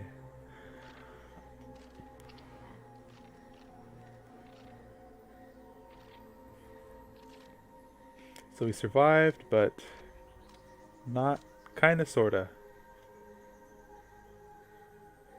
So we'll see what our computer system says. Chozo battlesuit, gear stolen by unknown creatures. Space jump thrusters are offline. Grapple beam launchers offline. Morph ball boost offline. Power bomb generator offline. Missile launcher offline. Morph ball bomb offline. So those creatures stole all our gear. Remaining system is active. So at least we still have our charge beam. Normally these games require us to get at least the charge beam, but we keep it. So we can barely do anything.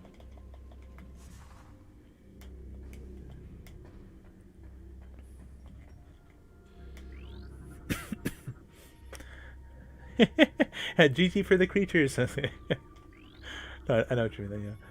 Yeah. Let's see. Unit is offline. Door. Let's see.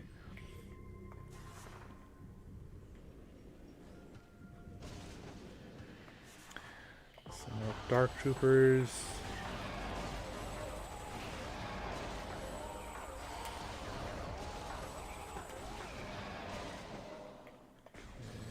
Get some health. Grab it.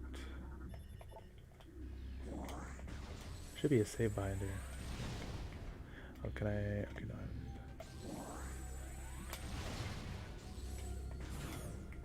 Yes.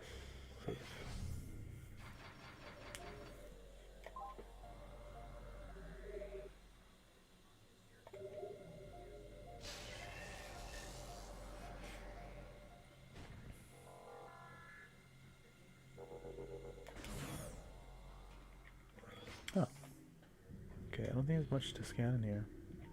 Nope. Okay. Oh, one thing about scanning in this game, some of the bosses we'll fight, they'll have multiple stages. So I think one boss has 8 or 10 different stages. And yes, if you want 100% scans, you have to scan each one. And it's easy to forget. So when you're doing boss battles, at least, you want to take your time and just scan. If it looks different throughout the battle, you want to make sure you scan it.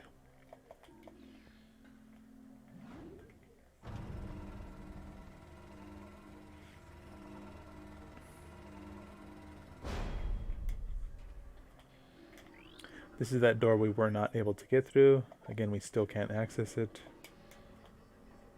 So we should go this way.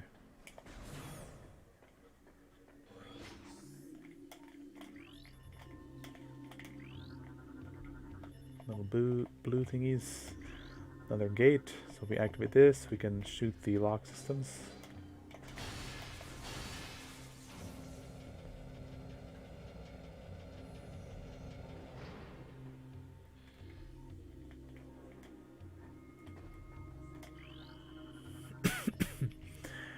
It's a heavy transport crate, so it can't be destroyed. We have to move it somewhere.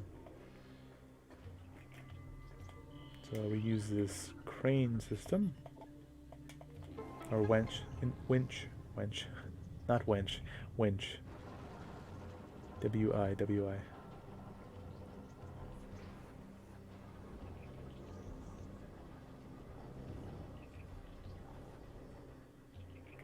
Okay, then we can scan these little cocoons. So these are splinter cocoons. So there's splinters in there. So if we go close to them, what happens? They'll pop out. So these aren't worker splinters. These are splinters.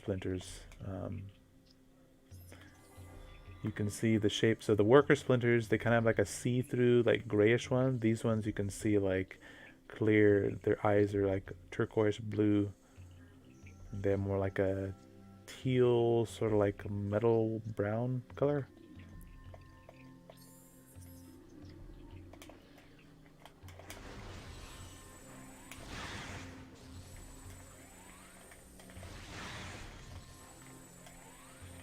So they're quick, but as long as you can shoot them before they get you, should be okay. Here's another gate. We still can't access it. Here's some more crates. Let's see. If we go further, this is a Kralie, I believe. Yes, green Kralie. So this thing, it's low-level threat. Look at him go. You can go in-depth. What does the Kralie think like? Okay. You can see his little feet too. Little feeties. He has a cousin species. I think it talks about it. Let me see. Green spends its day. Let me see. Wait, let me click it again. Yeah, the cousin to the dimensional shifting Kralie. So later on, we'll meet a Kralie that it has like a little teleportation ability. It can like shift back and forth when we're in a room with it. But again, even that one's not like a threat or anything. But I mean, we can kill him if we want, but he just as long as you stay away, he won't do anything. There's a lot of different creatures to scan. This is a new type of gate. It's a Mark II. It's more durable.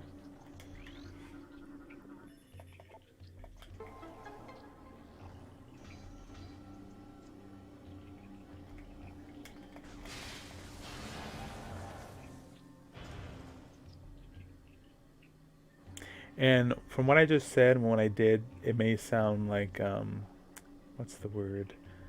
Contradictory, but it's not. So this gate was created to only be accessed from the way that we did it. So I said it's more durable. Yes, it would have stood up there if we hadn't activated the scanner and then shot those two locks up there. But besides that, if someone else tried to like blast through it, no, it would have stayed there.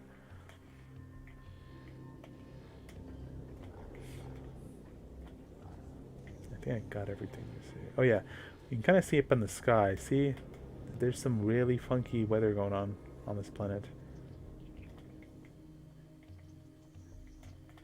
But then it goes all perfect. So sometimes the weather, there's a storm, but then other times there's not. Oh, was I supposed to scan that stuff? I think I was. What's that?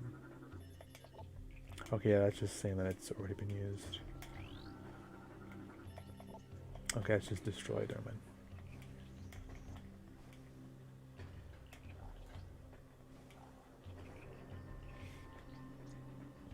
So the first item we're trying to get back is our missile launcher. That's what we're working towards right now. Here's another dead trooper. This is, I believe that's Private First Class Baroni. I think Haley's losing it. He talks to himself all the time and he won't sleep. He almost shot me on watch the other night. I think he thought I was one of those things. I talked to the doc about taking him off the line and he told me we need all the help we can get. That's true, but if he goes berserk and kills a bunch of us, that won't be very helpful. Yeah, some of the little like last testimonies are kind of witty and funny. But if you go close, I believe you can see his eye. Can you? Oh no, I think that's someone else. Someone will see later on their eye on their helmet. You can see it like it's been blasted through. What is this? Okay, it's just collapsed.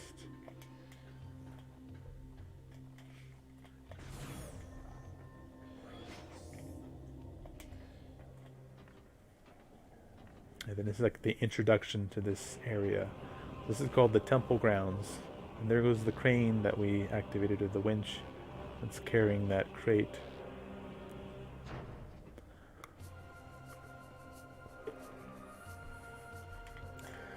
And that's the theme of the Temple Grounds.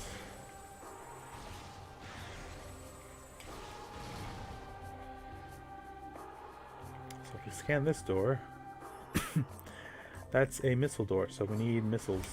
But we don't even have a missile launcher, that's what we're looking for. Over here, more splinters will attack us.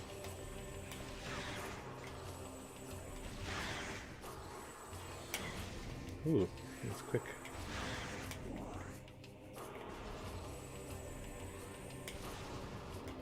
Another gate can't be accessed. Oh yeah, I always hated that. Especially like when it's nice out, but yeah, the wind just like shoves all the pollen everywhere. It's just like, yeah. Let's see. I can't yet go over here. I don't think so. Yeah, no. Can't reach that yet. So we'll continue on. So if we scan this, it's a heavy transport crane. It's crane locked into place. We scan that. It says the winch system is receiving power. We need to activate it somehow. So we scan this. This will lower it. Then it gets stuck and it's broken. We broke the winch system. Don't tell anyone.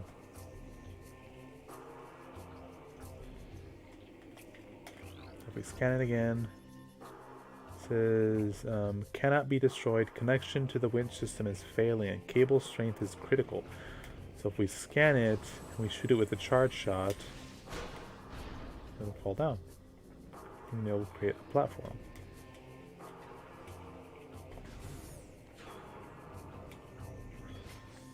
I think this is another gate. Yeah. Mark 7. Yep. This one, this gate is like one of the most durable. It can only be destroyed with power bombs, actually. So we won't come back here later on till a ways away. Like this is like the halfway towards the game.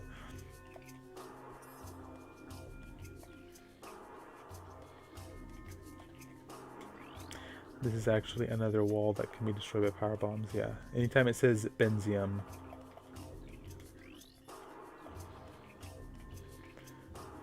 There was more stuff to scan, no? Oh, okay.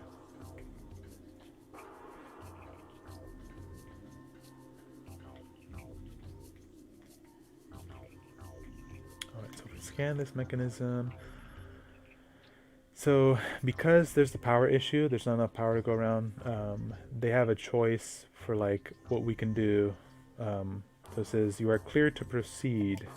Some gates remain locked down to prevent future incursions. So if we want to go forward, that gate will open, but then the gate behind us will lock. So it's distributing power from one gate to the other.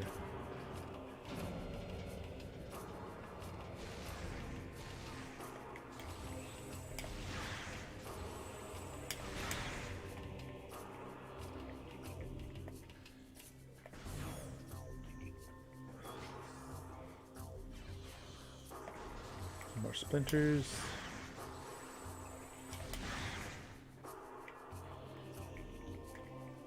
Some sort of structure. That's a satellite.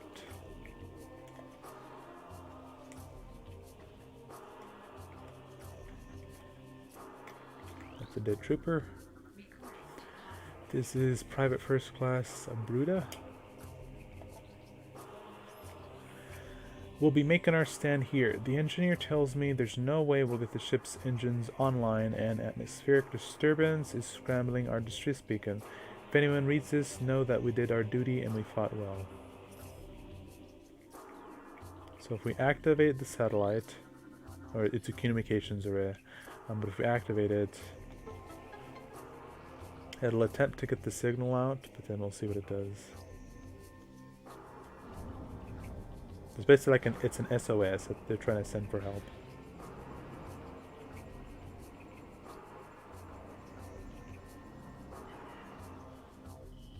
So it says transmission failed. So yeah, so the atmosphere of this planet is too crazy. So there's 1 minute there's storms, next minute it's calm. It's just kind of off and on. So if we go this way, some more dark troopers, lovely.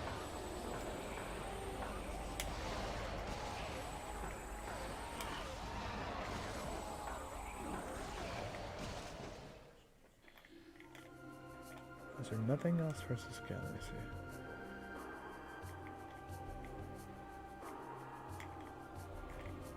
Well, I could scan the satellite, but... Yeah, communications array, target is in deep space communication system, local interference is jamming. Yeah, so it's just telling us the same thing.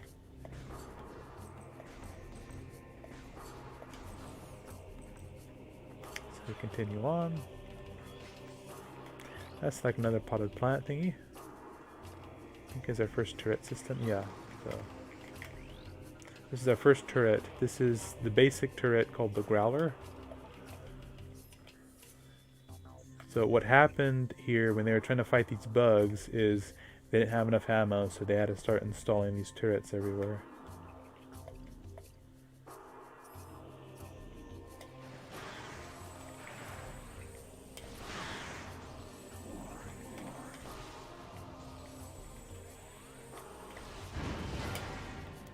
But they're fairly simple to destroy, so just dodge their attack and move on.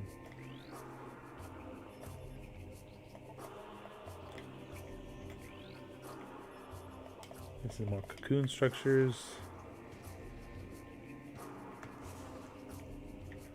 There's a dead trooper. So this is SPC. I don't know what that is. Aingseth. This is ridiculous. I can outshoot half the men here, and I'm stuck on monitor duty. So this is cool. So their soldiers are actually men and women. So this is one of the women. So it's like I can outshoot half the men here, and I'm stuck on monitor duty. I didn't join up to stare at a hollow screen. This wouldn't happen to Samus Aran. She'd be out there taking care of business, not pushing buttons and sending reports.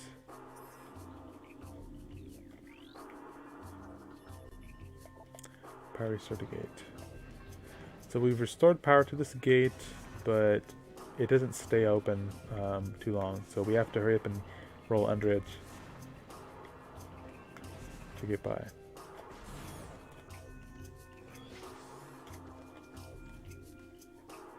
Alright, so here we see... So this is like where, well, we learned what happened here. That's the guy. We can see his face through his faceplate. So we're accessing the last logs of this crew.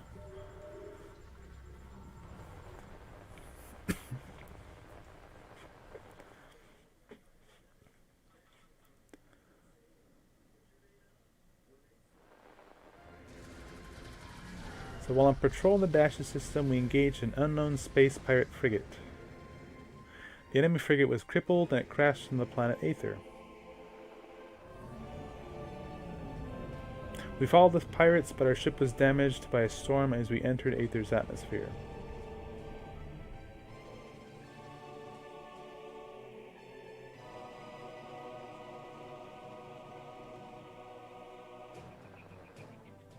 Heavy magnetic activity during the storm disabled our comm systems.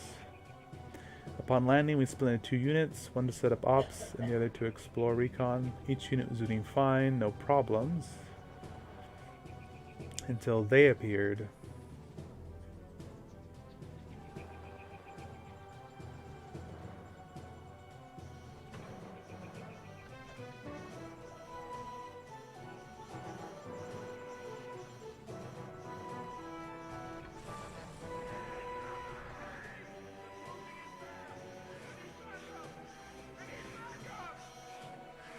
This is a new type of creature.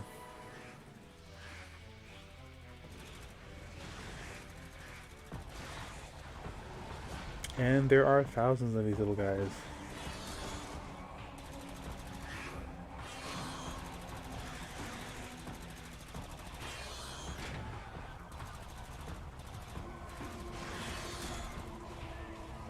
That scene always creeps me out. Look at them all. Ugh.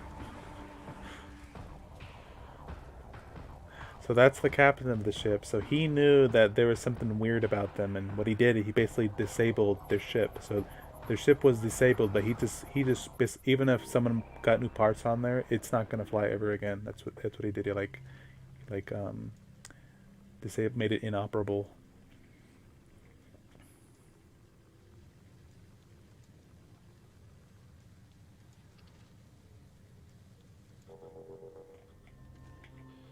Okay, so I think there's nothing there. This is Captain A. Exeter.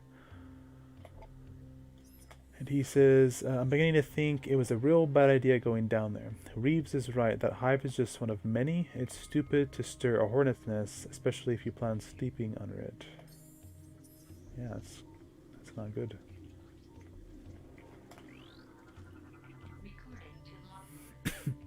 Yeah, disabled ship. There you go.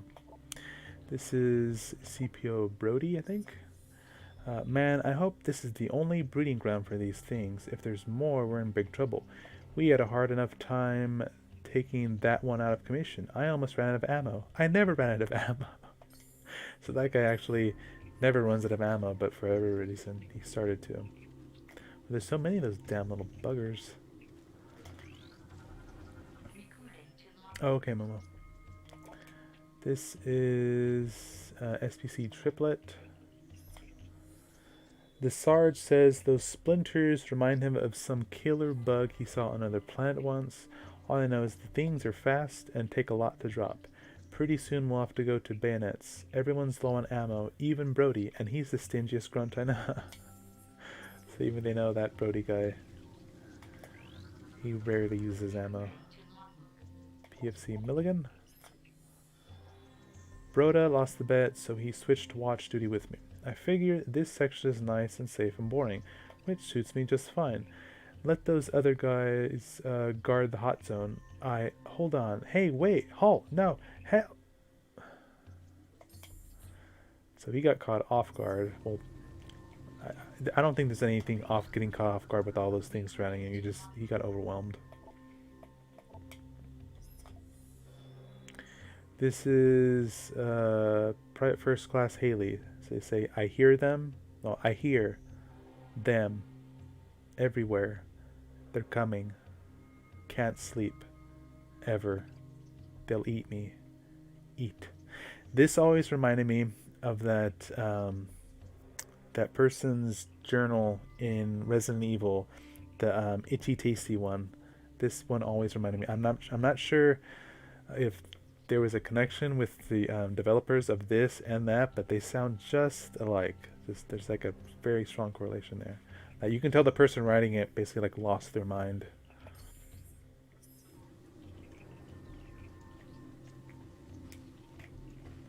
I think I can scan that person. This is private first class Cranny? I think it's Cranny. Last night at Chow, Angseth starts talking about some bounty hunter and how she blew up a planet full of space pirates. I told her I didn't believe in fairy tales like that, and she took it personal. I just find it hard to believe that one person took out an entire space pirate base, that's all. But if she wants to believe in the Samus or Bigfoot or Santa Claus, she can. Which is kind of ironic because I exist, we exist, and we're reading their last, testament, basically. But hey, more power to them.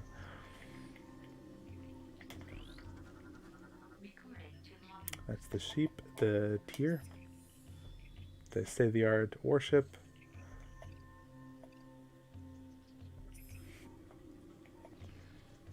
I think we can go inside it. Okay, we can try to scan this, but we won't be able to interact with it.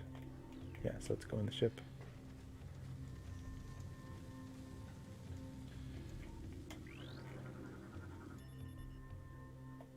So this is just telling us where they sat at, the little designated seats.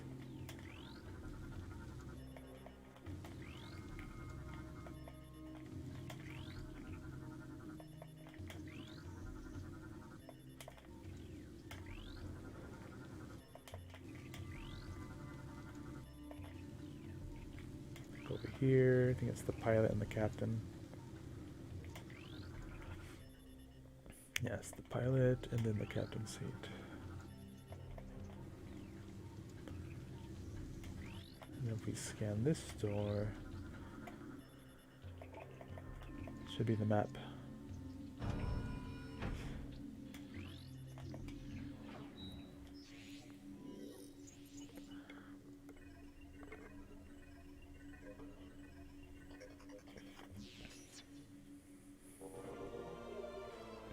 So more map info, yes. So this area is now called the GFMC compound. So there's certain areas that are connected.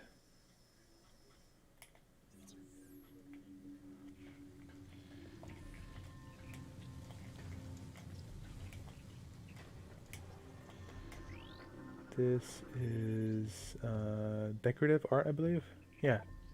Holo projectors are offline. Combat damage appears fine when repairs on. So this used to be a holo projector, like a hologram projector, but it's been damaged that it can't be accessed anymore.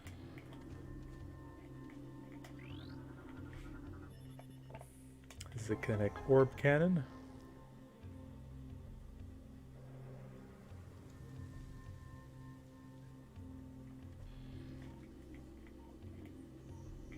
We scan it.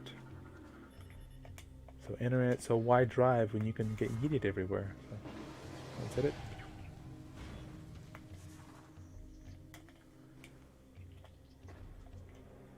It's another missile door. Conspicuous box. So if we scan it, it's a galactic ordnance crate. So some sort of weapon system is inside. So if we destroy it, it's the missile launcher.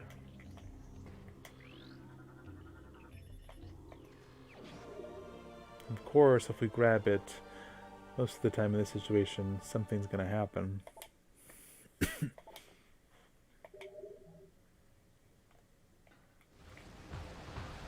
Those things come back. So these are dark splinters. So there's a presence of some sort of parasitic organism inside it. So they're more tough, they're more hardy, they do more damage. Just look at them. Creepy. They're like evil cockroaches, basically. One thing with these guys, you don't want them to corner you, so you want to just keep moving.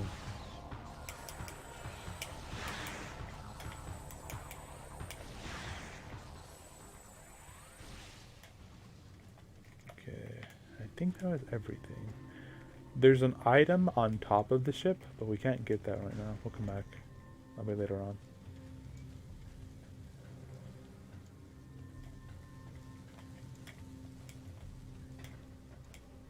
So we're a little bit more powerful. We have missiles now. And we can open up the red missile doors.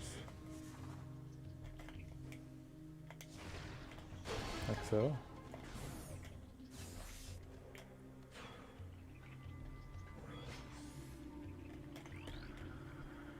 Another trooper. This is Private First Class Denny's. I'm the only one left. Managed to get out of the hive, but when I got to the ship, everyone was gone, dead. I'm heading for that alien building we saw earlier. Maybe someone can help me there. Wait, something's moving down there. Hello? And then he was killed. I've always questioned something though, like, I don't know much about the Federation in the Metroid franchise, but I'm guessing based on their, like, interaction on this planet, maybe they're told not to, like, interact with alien species. I don't know. Just why wouldn't it, like this guy said, why wouldn't they have gone to that structure? So this thing is, there's some sort of control system, but we can't interact with it. So it says interface unknown. And is there any, before I go down there, sometimes I'll forget something. Okay, good. Can roll down. I think there's some wasps down here. Yep, I remember. So I want to scan them before I get hit. More wasps.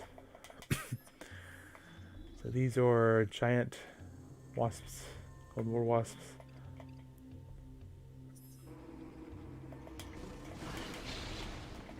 Very simple to kill. These are item containers, so storage devices. So the indigenous population here created these. You can kind of see her face there under her visor. Let me see if I can do it again. Yeah, I like that. You could do that in Prime 1. Okay, here's a kinetic orb cannon. So again, you go into it and it'll blast you where you need to go. But we need to activate it. That's done by scanning this.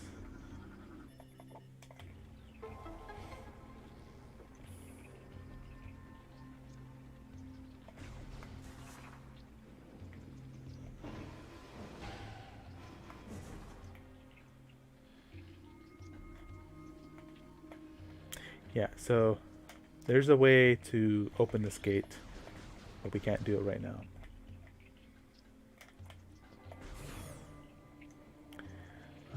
Oh, darn it.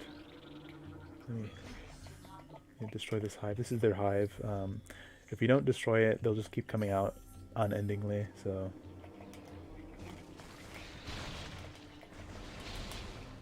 If you can, I would suggest aiming at them from far away and destroying them that way.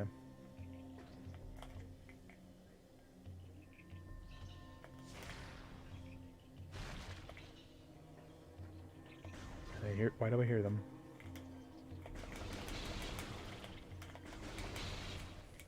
Oh, can I get it from here? No, I can't. Darn it, okay. Let's continue. I hear more. Where are they? Oh. Okay. Oh, missiles. Gimme, gimme, gimme.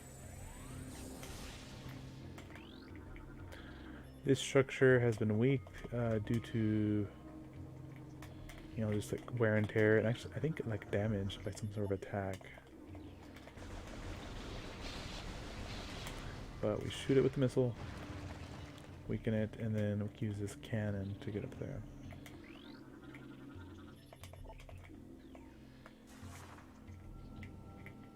Hologram, enter. I think now we can take that. Yeah, let's do that. Can I do it? Boom. Aha. And I fell off. That's fine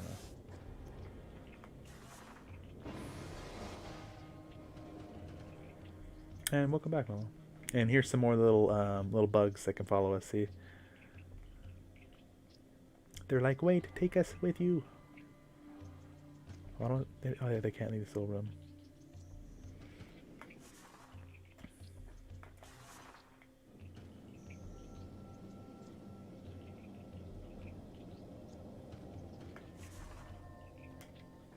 Okay.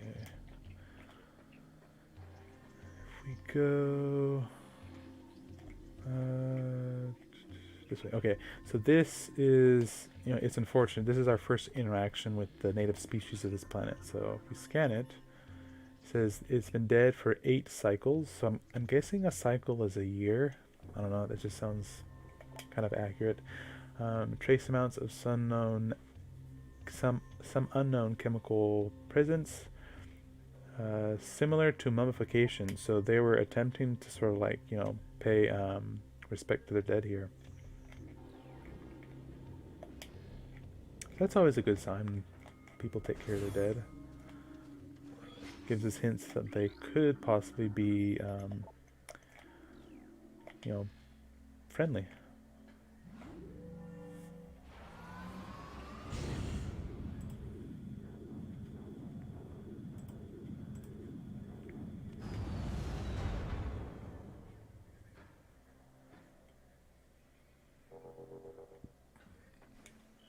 And here's some more dead creatures. Target size and muscle mass suggests heavy combat training. It's likely it was a warrior of some kind. The lack of gear, armor, or weapons is curious. Perhaps they were taken by others of its kind. Oh, let me do this computer thing. It'll keep doing this until I interact with it. So local save beacon is active. Save station located. And yes, I'm going there right now. Calm down, game. I'm interacting with chat. This one, despite the presence of local animals, target corpse has not been disturbed. Scans suggest the presence of a toxic biochemical within the target. So this thing was actually poisoned. That's why it's not getting fed off. I think that's just telling us we can go down if we want to. Yeah. So continue on.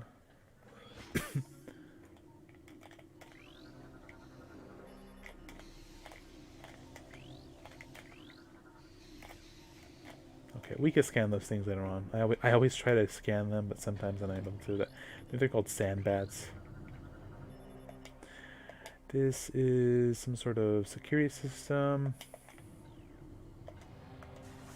So we go in the hole. And this, I think we need bombs. Morph ball bombs. Yep. Okay, here's a safe station.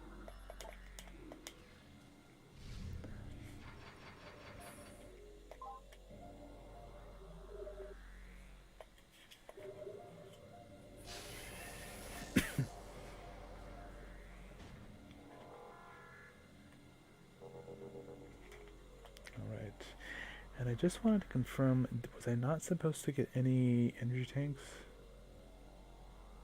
I don't believe so. Well, if I was, I missed it. But I don't think so. Let me see. Nope. Okay.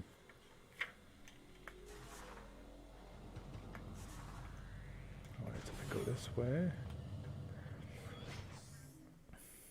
Hey, oh my god. Purge raid. Nice. Let me see here. I think come on, mouse.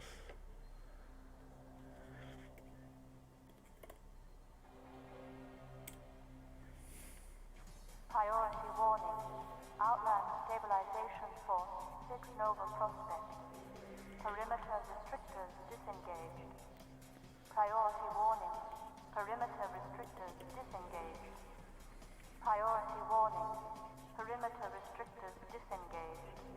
All stabilization delegates move to incursion hardpoint immediately.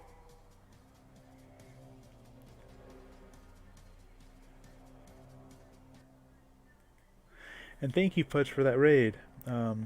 Let me see, who else do we have? Okay, we have Chaos, Drew, Terror, and Super Boo. Nice, thanks guys. And Pudge himself. Thank you a lot, I appreciate it. Yeah, so you just caught us right in time. So we're about to do our first. I mean, I don't call it a boss fight. It's mainly like if you can't beat this quote unquote boss, then I guess you're gonna have a tough time with the game. Um, I am playing on normal mode, so I guess it's easier than hard mode, but still, it's not too difficult. And we just go in here.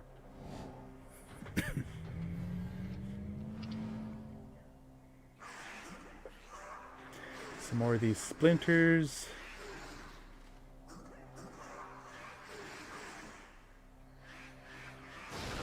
Then more of like this dark goo starts coming out and infecting them, and then turn evil. They literally turn evil. That's what that goo does. It turns whatever creature it infects into like an evil doppelganger, basically.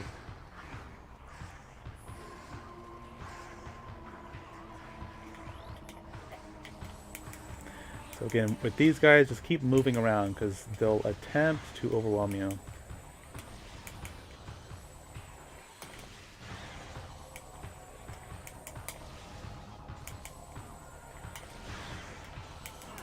See, like that.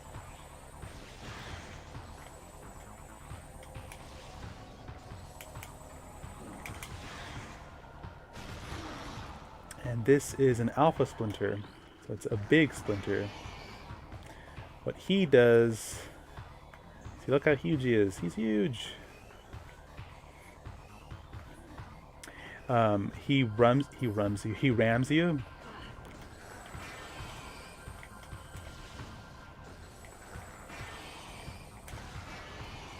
So just kind of try to avoid him as best you can.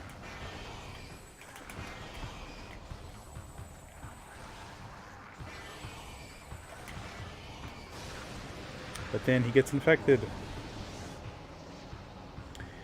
When this happens, you can cheese this. When he's getting infected, you could scan him. So that gives us time to scan, and then we can just focus on fighting him.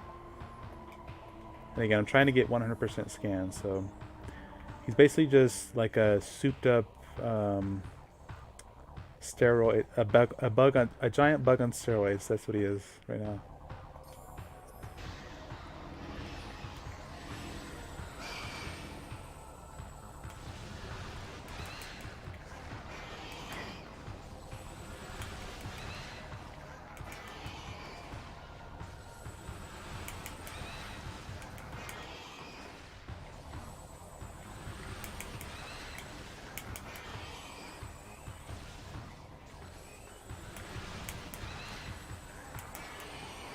So he gained like a little ability. He can now shoot like dark matter at us. As long as you keep not damaging. Well, yeah, damaging him and dodging, he'll be okay. See, eventually kill him. So he's the first quote unquote boss.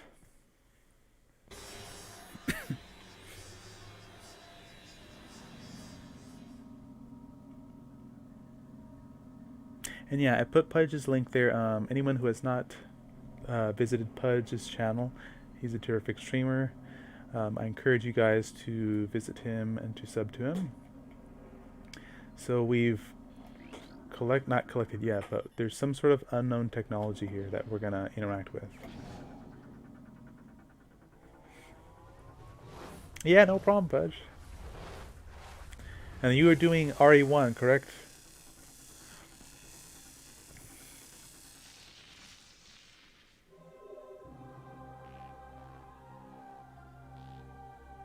It says system alert, unknown item acquired. Alien technology has bonded to armor systems. So there's no threat, but we don't know what that thing does.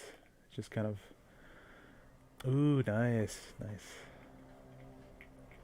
Okay, I can't go back, right? Nope, okay. Yeah, so this is... There's like a funny thing, so it's like... I would like to go back, but I can't because it locked. It locked us out. Oh, so here's a cool thing. If you scan these chambers, you can read these. So these are hybernetic stasis chambers. So there's living creatures in here. They're in hibernation. So these chambers, they're made out of exotic materials. Basically, they're impenetrable. Like these won't ever be destroyed. But there's things sleeping in here, and there's a lot of them. I think I don't know how many. Like 1, 2, 3, 4, 5, 6, and there's like 4 batches of them. So it's like I don't know, 24ish, 24, 25. But if we go forward, activate the lift.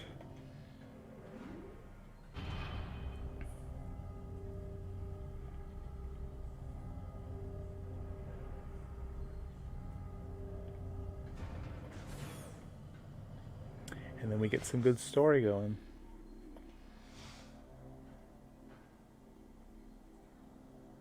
So we learn about why we're here on this planet.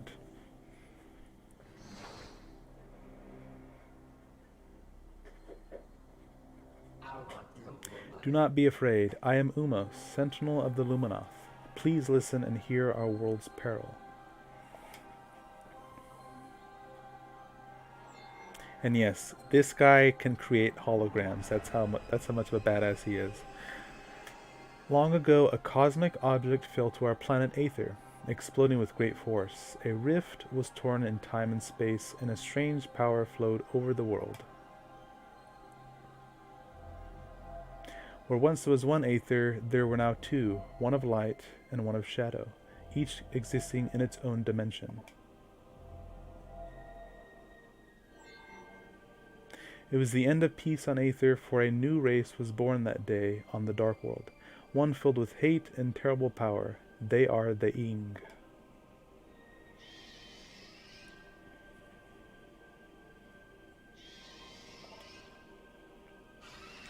For decades, I completely skipped that. It just said like they're filled with hate and they show no mercy. For decades, we stood against them, yet we now lie on the verge of defeat. When Dark Aether was born, our planetary energy was divided, half for our world and half for theirs. I love, look at this point, Samus still has her gun on him, so she's still like, she doesn't trust this guy, so it's funny. Should one world gain control of this energy, the other will perish. So now she's finally like, okay, I can trust him now. He's not going to attack us. Before you arrived, the Ing had stolen a device from us, one that collects planetary energy. With it, they have weakened our planet to the verge of collapse. But fortune smiled upon us this day, for the energy transfer module is now bonded to you. So that was that ball of light that we took in. With it, you can help us restore our world. Oh, and also, before this next thing, okay, no worries, Pudge. Yeah, thank you for the raid. I really appreciate it. Yeah, you have a good night. Have some rest. And thank you also. Yes, I'll get some rest also after. Yes, again, anyone who has been lurking in here, I encourage you to once again visit Pudge007. And yeah, so before we interacted with this guy, he's never met us before, but he's going to say something that should kind of trip us out. You're our only hope, Samus. So how did he know who he is? We'll learn that in a little bit. Should we fall, the Ing will look to the stars for new planets to ravage and conquer. Your species could be their next victims. The Ing have taken our energy to 3 temples on Dark Aether. Find these temples and transfer the energy from them to our own. I have updated your map system with the location of another temple. There is knowledge there that can help you on your way. I've also updated your translator module. You can now access devices and doors coded with violet holograms. Many lands are now open to you. Prepare well for your journey. The Ing now know you possess the energy transfer module. They will try to recover it at all costs. Return to me once you have restored the energy to a temple. I will aid you as I can. May the light of Aether shine upon you. And he healed us. So he is nice. So how did he know our name? Well, if we scan him, we'll learn about him. So his name's Umos. He's indigenous sentient species of the planet Aether. He is the last sentinel of their species, so he's the guardian of their entire race. So he has many abilities like his kind. So he has heightened reflexes, he has durability, psionics, and flight. What it's implying is that he has telepathy. So he kind of like read us, like when we were close to him. So he knows sort of like who we are, what we do. Because we've never interacted with him or his species before, so that's how he's able to know who we were. They're able to manipulate energy just like the Chozo were. So the Chozo are the bipedal bird species who were able to like create energy and life, and they're able to do the same. His age is 2.15 centicycles. I don't know what that is, like in our time. Only known active member of his species. The remaining Luminoth are locked in those stasis chambers. So he's protecting basically his entire race. And look what he can do. So he like demonstrates his power. He like does a little light energy ball. All the insects go to it. And then he has a shield too. So if we try to shoot him, he won't do anything. But just demonstrating like he has like a psychic barrier around him.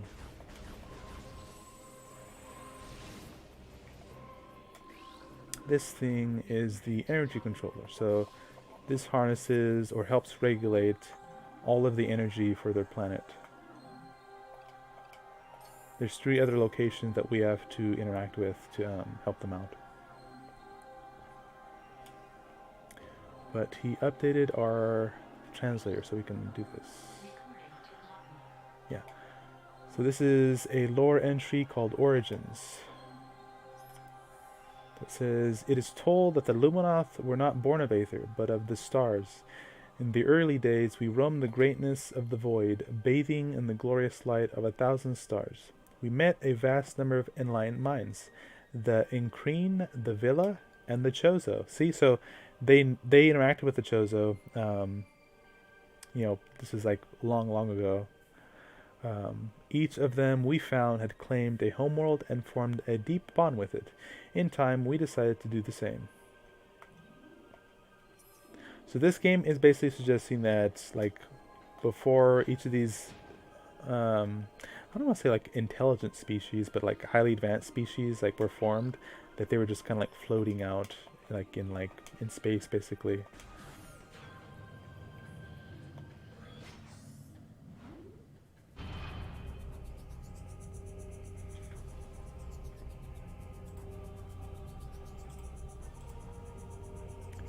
Next, we're going to go to the Aegon Wastes. So the path that we're going to, it's a location that, it was once beautiful. It was like green beyond green. Like we think of green like, hey, there's a lot of plant life here. No, this place was like a luscious garden. But it's not like that anymore.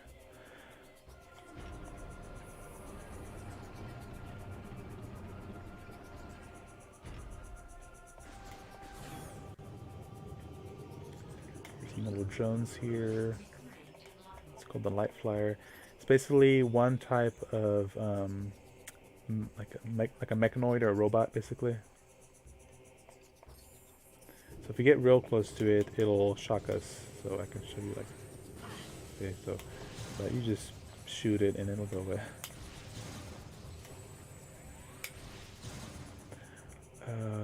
There is. Yeah, there's a missile or an energy tank up here. We can't get it though, so we'll have to wait till we come back.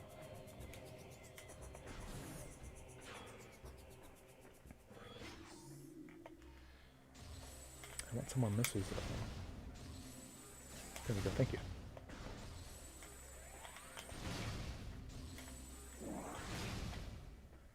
Okay. Then go down this elevator. And there's 3 elevators to this main tower. It's elevators A, B, and C. I think this is B or C. We just came through A, I believe. Like at the start of the game.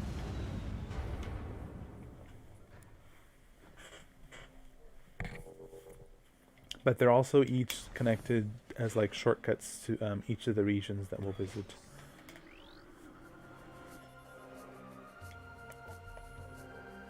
And I like this.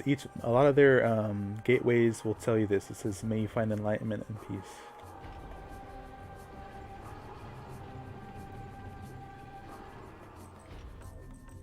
Okay, from here, I still can't go up there, no. But we can get an energy tank. I believe we can. Our first energy tank. Okay.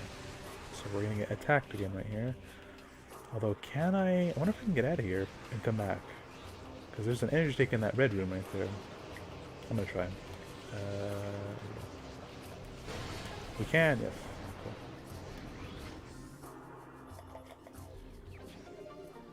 Okay. Then go back out. Oh, maybe we can cheese it. Let's see. They can't hit us, but we can hit them. Maybe. They look kind of funny, although maybe not. Hold on. Oh, we can't. Oh, look at the game. The game's telling us no. The game's like, no.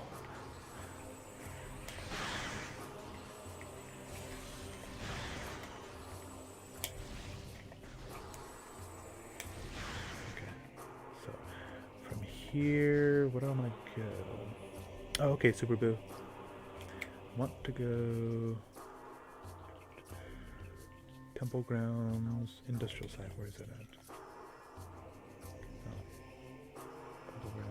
That way, okay. So this way.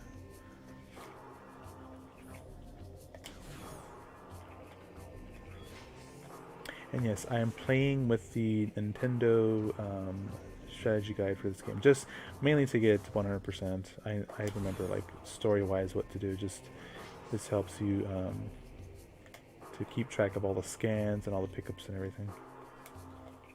Think we're gonna get attacked again? No? Okay. Guess not. This is, beyond this door, the path to Aegon Waste lies. Once fertile plains, now sands scorched by and ruined, are scorched and ruined by war. May life thrive there once again.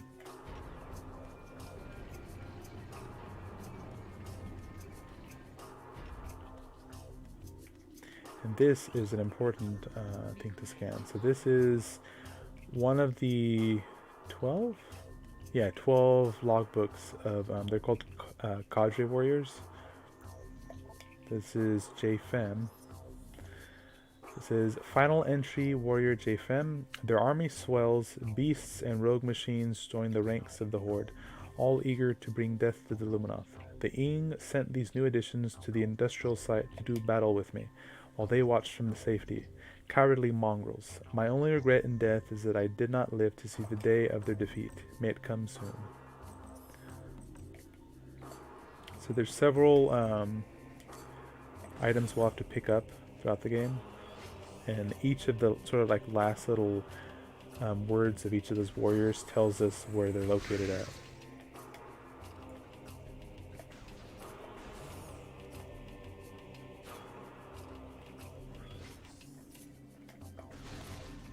Some missiles.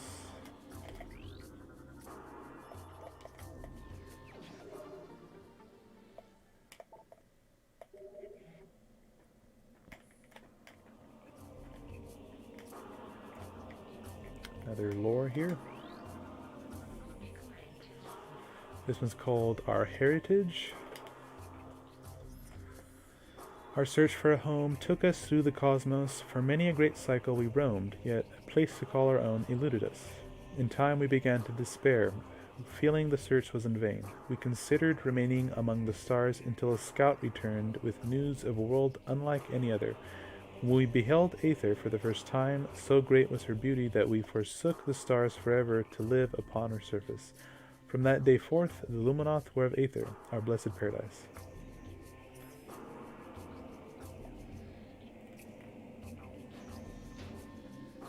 The cool thing, each of those little, let me see if I can bring them up.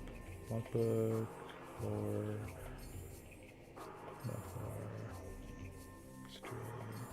Yeah. Um,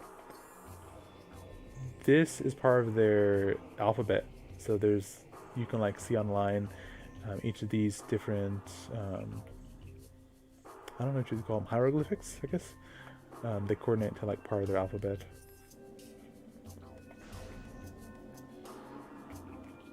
Activate this elevator, and then go to Aegon Wastes.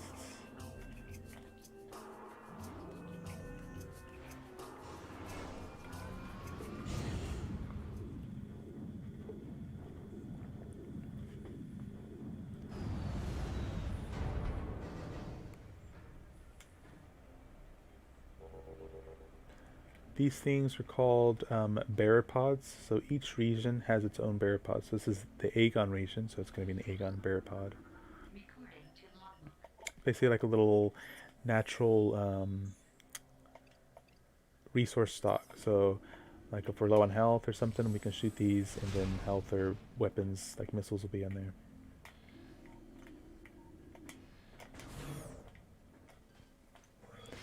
These, what are these called? Lumites, okay.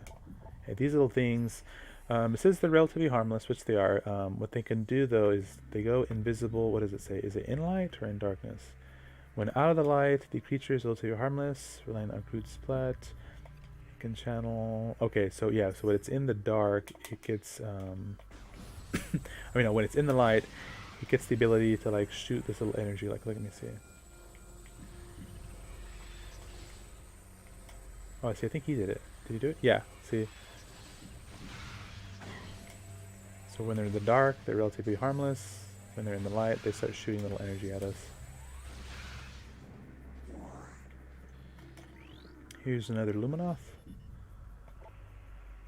The body's been damaged by sandstorms and heat exposure. A number of blast wounds. The target was dead long before the desert got to it. This is some cool stuff here. This is sandgrass. So the Luminoth did engineering on it. So this strand of grass can grow and thrive in desert climates. So I think that's always cool.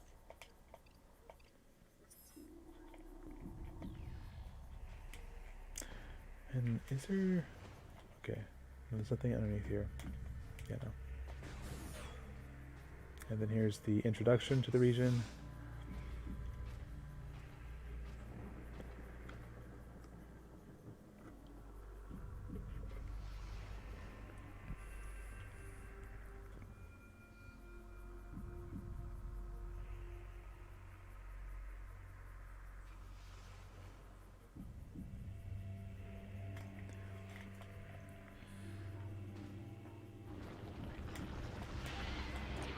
This is a sand digger. So there's two spots you want to shoot at it. If you don't shoot both of them, it won't die, so you want to make sure that you do.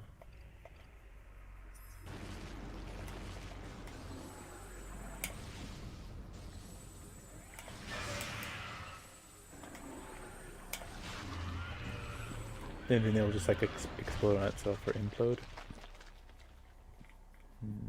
Okay, go this way. I think there's a save station here. Yeah, then we can do the sandbats, yeah.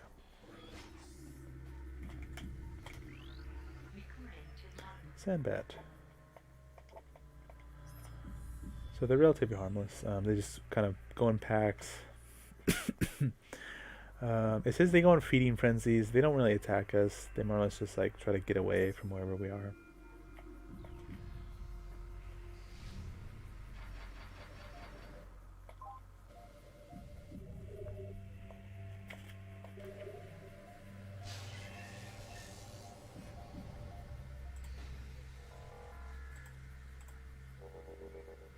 Okay, then from here we want to go, I believe, this way. Yeah, we can't go up. I don't think so. Yeah, so I want to go this way. I think. I could be wrong. Maybe we... Okay, yeah, no, we can. As long as we don't hit the wall. Go! Okay. Oh, yeah, this stuff's interesting. It's called blue root. So I guess in certain alien species, it's a poison, but then some aliens like to use it as a delicacy.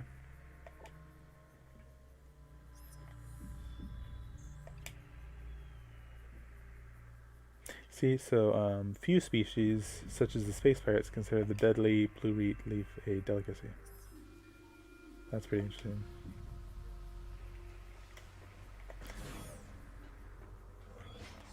Okay, so we can't go this way then. So we do have to go around.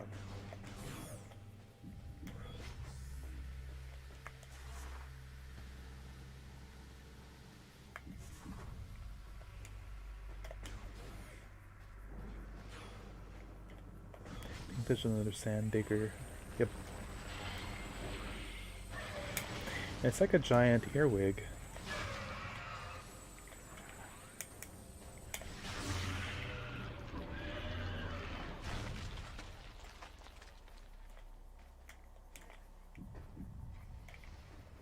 And we can't open this up. Nope. Yeah, no, not yet. Okay.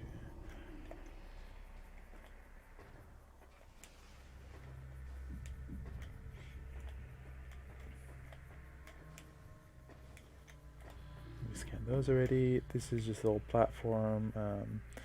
We can scan it if you want. It's just telling us that it's weak, has weak structural integrity. But we missile it. Creates a little walking, little bridge.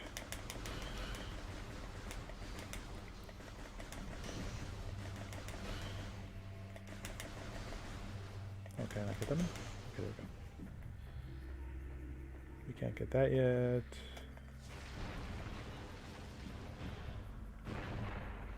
I wonder if I could just go like across. Oh, I can.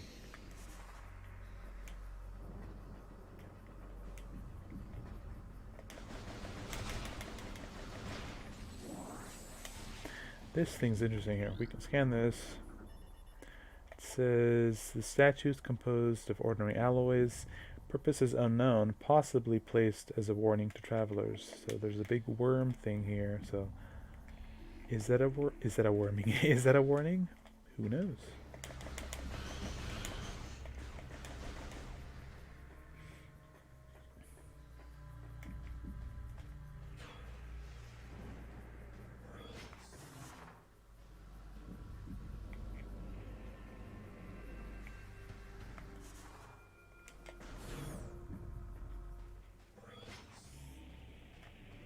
Here's where we'll have our first interaction with space pirates.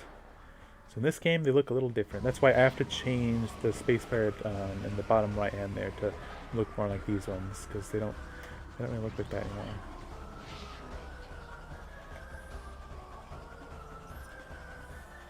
So this is Pirate Trooper.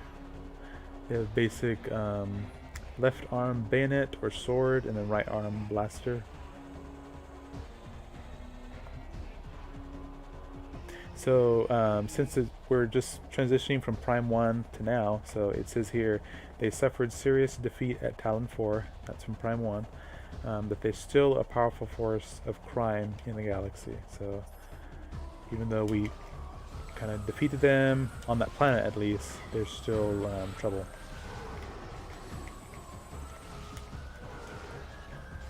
Oh, missile away. Come on, missile.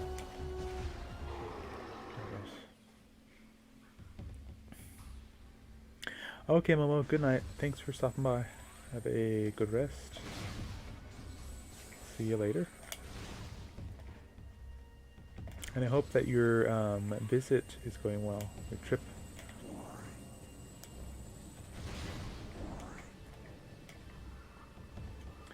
This is a Brigsby, I believe? Yeah, Brigsy. This little thing, you can see it's because he's like a little mollusk type creature. When you shoot his shell, he'll start spewing like some poison. Then what you have to do is kill him, because if you get close, you'll get hurt.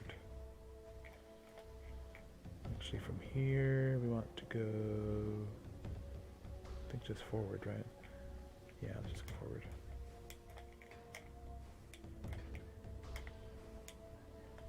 Oh, and I fell down.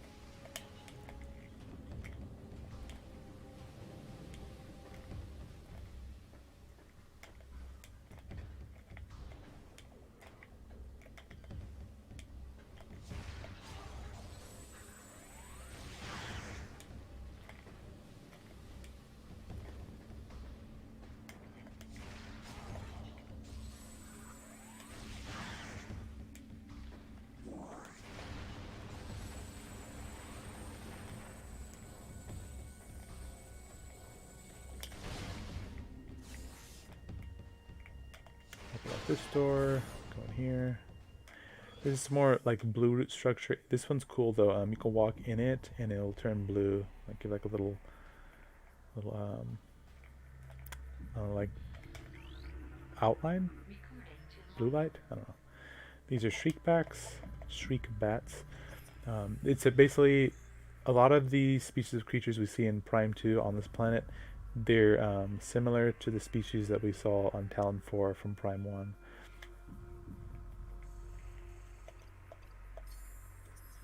So as the name implies, when you get close to them, they'll shriek. See, watch. Like that.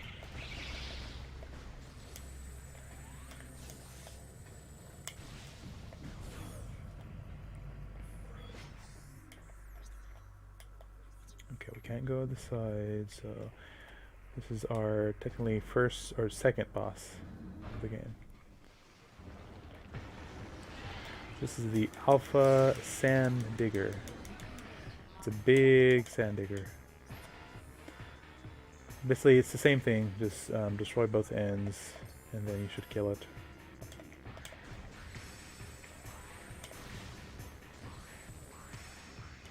But there's a twist. So you're gonna get infected with this black goo. It transforms. So it turns into the Bomb Guardian. So this thing can now use our morph bombs against us. And yes, they cause damage, and they do hurt.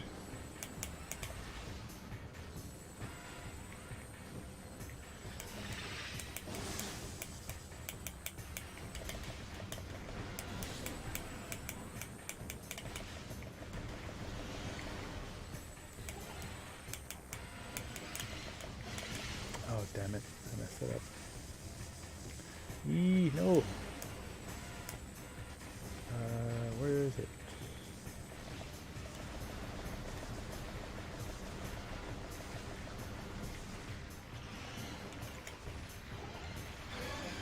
Okay, there we go.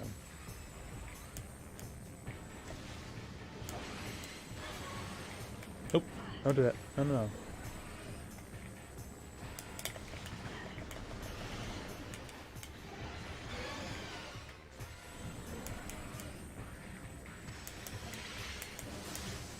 Don't spew bombs at us.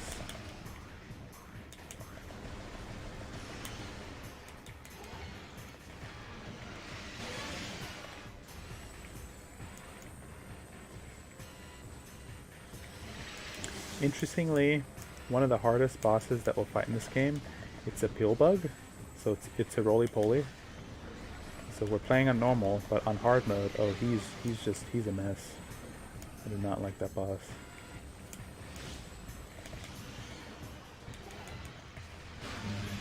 That should be it. Yep.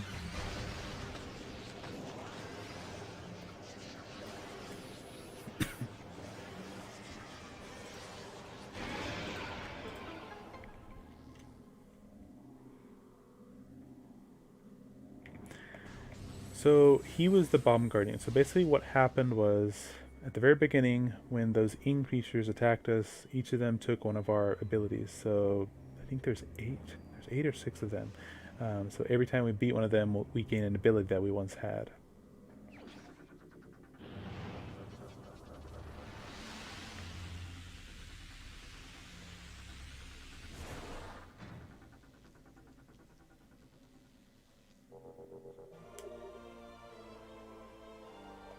We got morph bombs. Oh, I'm on about health. Darn it. Okay. Well, now we can destroy these gates.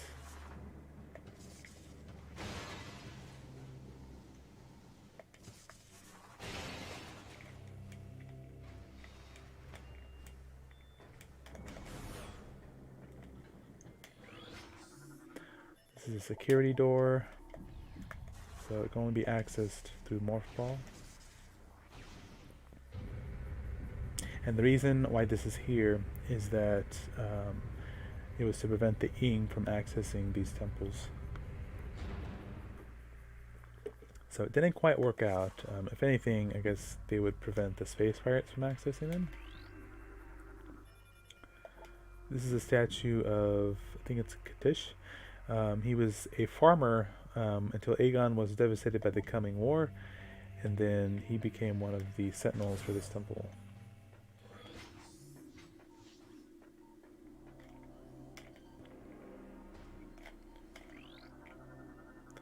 So this is the energy controller for Aether. If you remember from the main temple, there should be like energy emanating from it. I'm gonna scan this whole thing.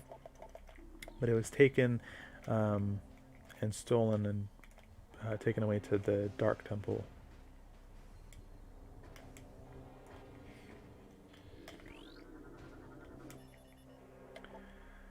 Damage from multiple weapon systems. Subject definitely went out fighting. Yeah, so this sentinel of this temple, basically, like, he fought until he couldn't fight anymore.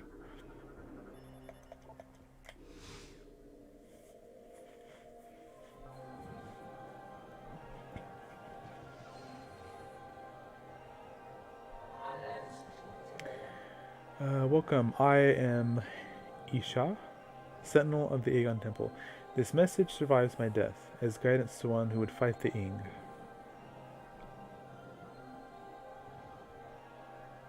A portal to Dark Aether lies nearby. With it, you can travel to this land's shadow. You must locate a dark temple, a twisted mockery of the sacred place. Inside, you will find the energy controller you seek.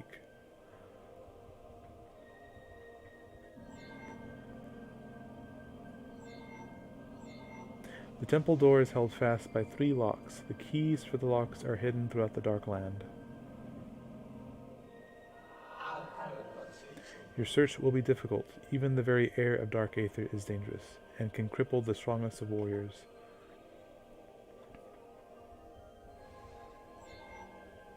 In our past struggles with the Ing, we placed a series of light crystals throughout the world. They remain today.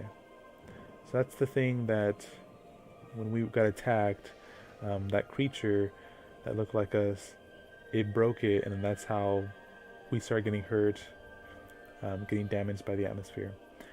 These crystals create safe areas that will protect you from the harmful atmosphere of the Dark World.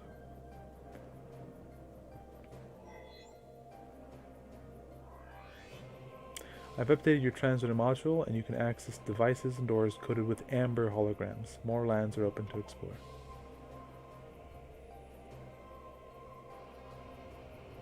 When you have taken the energy from the Dark Temple, return there at once. I've always thought this scene was pretty, like, intense, because look at his dead body's right there in the bottom left-hand corner, and yet we're talking to his hologram. It's just, like, very contrasted there.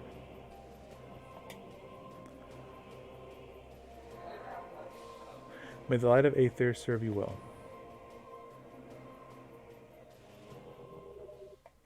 And then we get healed up. And there's some stuff to scan this way. Yes, okay. This is some lore for the Aegon Wastes. It says saving Aether. Aether's planetary energy supply reached a critical stage. If left unchecked, the energy would expire, bringing an end to the world. Our greatest minds devised a way to preserve and regulate the remaining planetary energy, the energy controllers. So their planet, like most planets, has a finite amount of energy, and they created these devices to disperse it evenly throughout each of the regions. And it worked pretty well.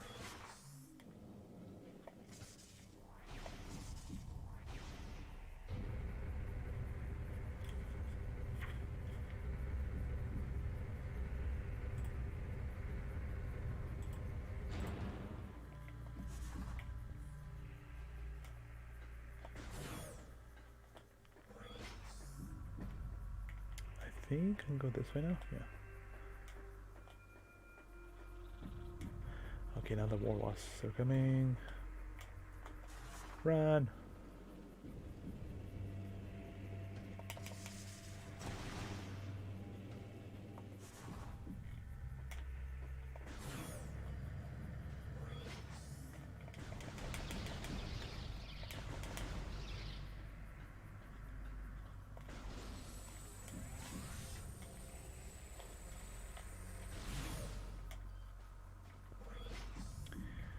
Okay, there's some Doomites there.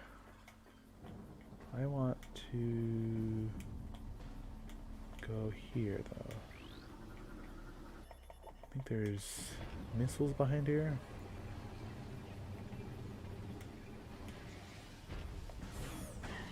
Yes. And what the hell hit? Oh, one of those Lumites. Darn it.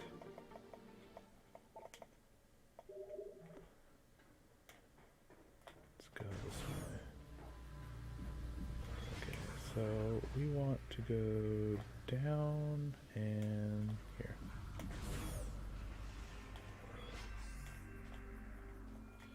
So several kinetic orbs, kinetic orb cannons.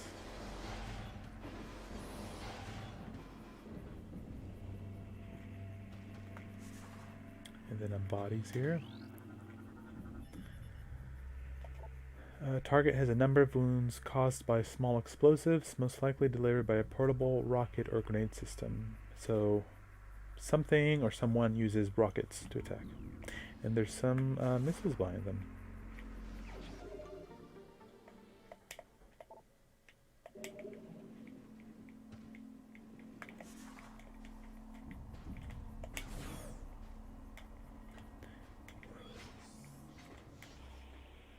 I think these are pirates, correct? Yep.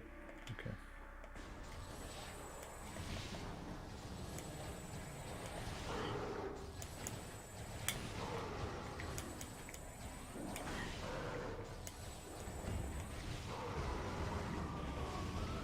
Ambush.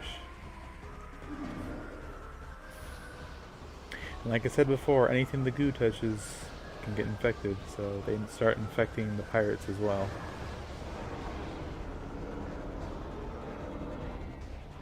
There's no dark pirates.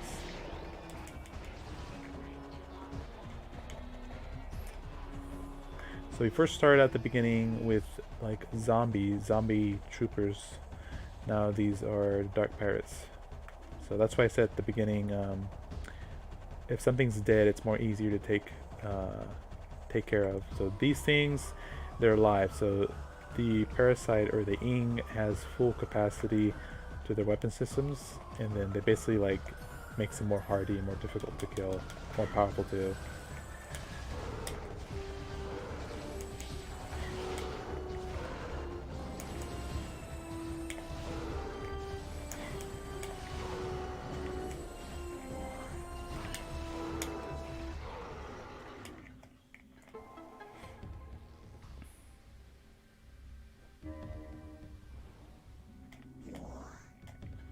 Oh, I can actually give you a little sneak preview of what the pill bug looks like.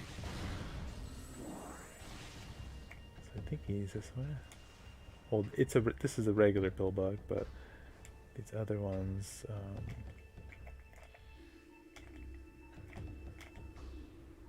Okay, he's not out there yet.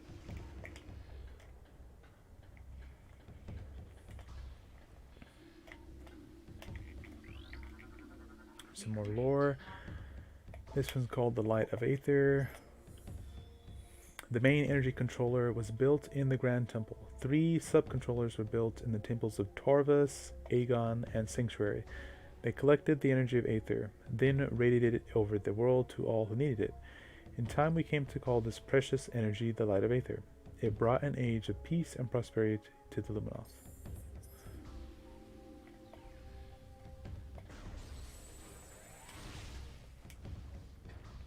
So this structure here, it's part of the mechanism to open up a portal. And we'll go back, Super Boo. So this opens up a portal. It's completely solar powered. In Prime 1, it doesn't work, but in one of the halls in Prime 1, there's evidence that the Chozo like had technology of solar panels, but this thing uses the sun's power to open up a portal, and I'll show it to you right now. But it's pretty cool.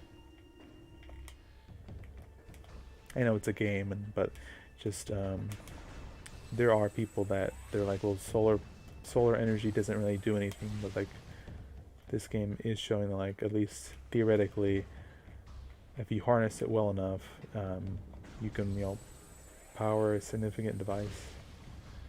And this, okay, so I can activate this one.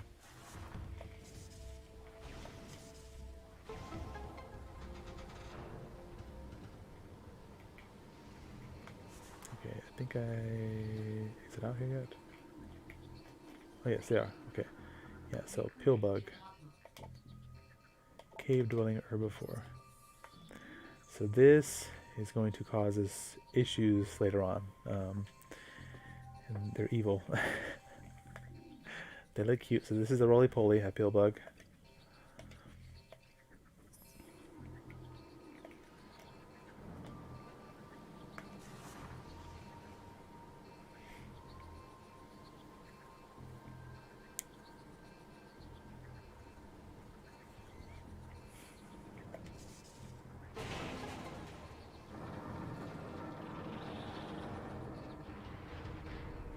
So we're opening up the solar lenses to turn on that device.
Destroy the pillbox.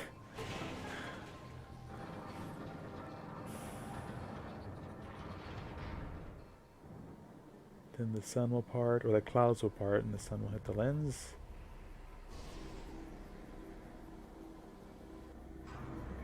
So again, this is completely solar powered.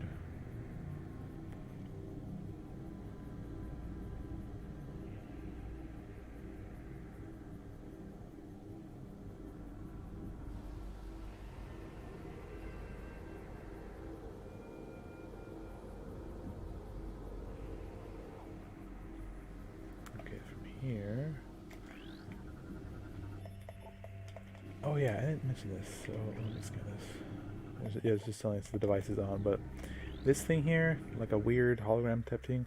So some of the objects in this game, they're in what's called dimensional flux. So if they're not, I mean, if they're in that state, most likely we can't interact with them. Like in this world, we have to go to the dark world, and that's true. So we can't. Yeah, normally we would jump up there in the slot and activate it, but we can't.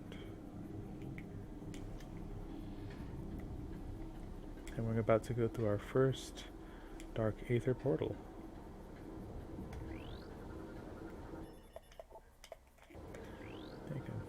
What is this? Okay, this conveyor system. That's the lens system. Okay, so if we activate the portal.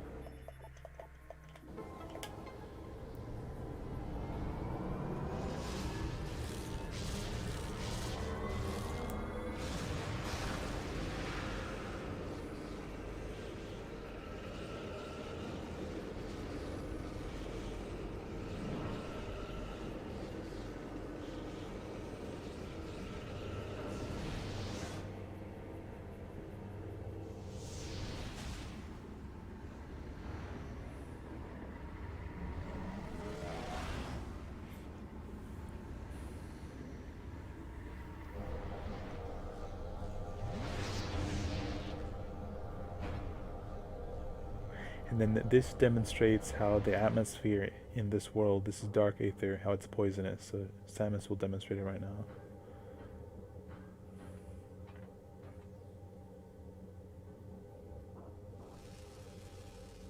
So that's sort of like degrading of your hand, or if you're not wearing, I mean, if you're wearing armor, it's gonna hurt you. If you're not wearing armor, it's gonna hurt you. So you just have to see. So you'll start getting hurt. So you want to stay in these little safe zones. These are dark blade pods. So these have like energy or weapons in them if we need them. And if we want to go back, we just activate the machine again and it'll take us back. This is a light crystal. So these, they're just on like all the time. They can get nullified or turned off by certain creatures later on, but for right now we should be okay. If they are turned off, you just shoot them and they'll reactivate. This is a light beacon. These have to be shot in order to be activated. See, so they don't last forever though. So just like the game says, you want to watch out. You'll see them sort of like dissipate a little bit, like they'll pulsate a little bit. Watch. So we'll wait a little bit here. See, so it's like telling us like it's gonna turn off, and then just turn on again.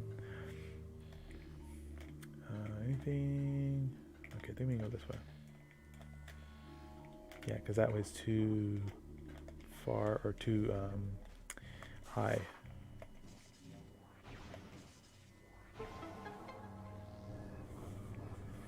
So see how it did a little like double opening? So it's opening in dark aether, but then it also opens up in light aether.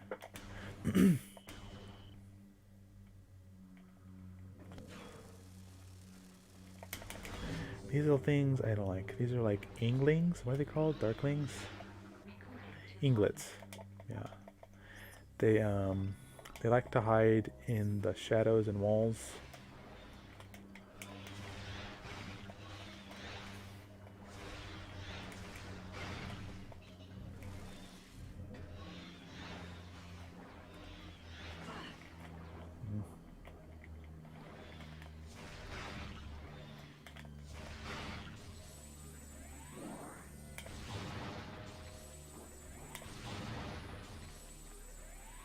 More missiles. There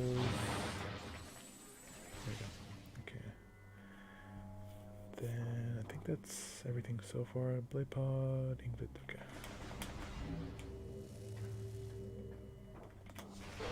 And this should take us to a safe station, I believe. Is that nothing to scare?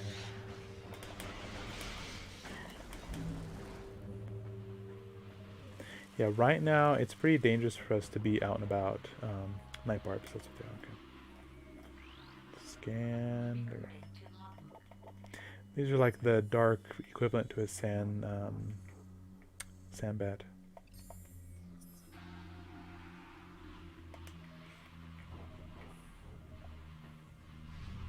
It'll get more easier to maneuver around this world. For right now, we just have to kind of like take it by ear a little bit by little bit.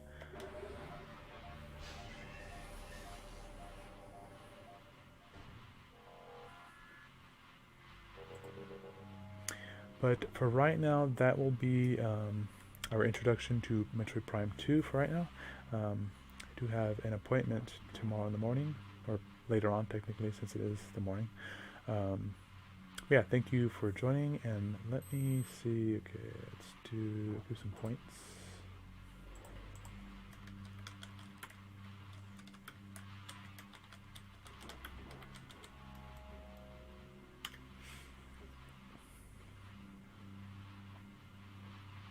And the point system, there's some mini games there. I don't know if I think I might have mentioned it, maybe not.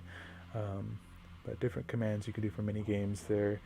And then also, for my birthday stream and my streamiversary, I'm thinking I'm doing like little giveaways, so I'll probably implement those with that also, somehow. I haven't decided how to do that exactly, but once we get closer to there, we'll do that as well.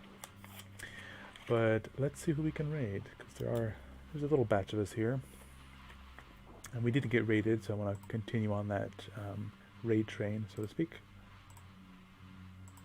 Let's see. Ooh, potato. Okay, I might have someone. Let's do... Let me just double check my notifications.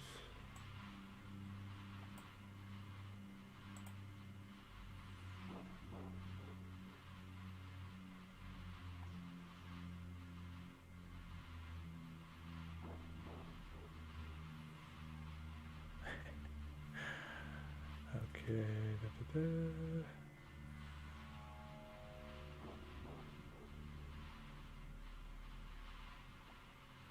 Alright, so yeah, so we're gonna raid for those who want to come along.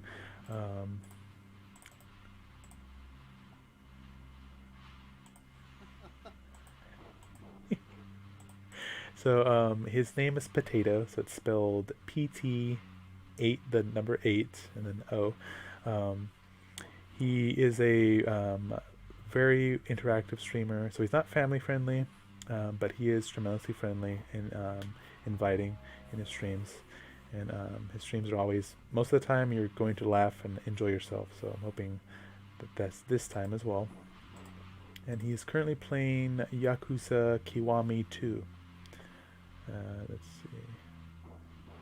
Let me get his link.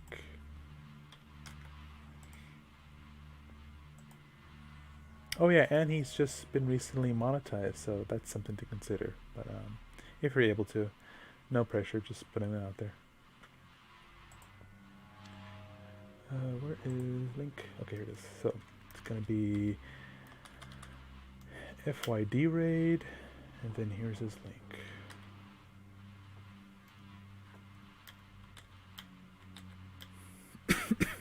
And it's working terrific. So yeah, thanks for hanging out. Thanks for lurking. We will continue later on Tuesday with some more Halo 2 anniversary. I should be, I think, finishing. No. We'll be starting Halo 3. Yes, we'll be starting Halo 3 tomorrow or later on. Yes. So that'll be. I'm looking forward to that. But yeah. So thanks for hanging out. Hope you guys staying safe, and I'll see you later on.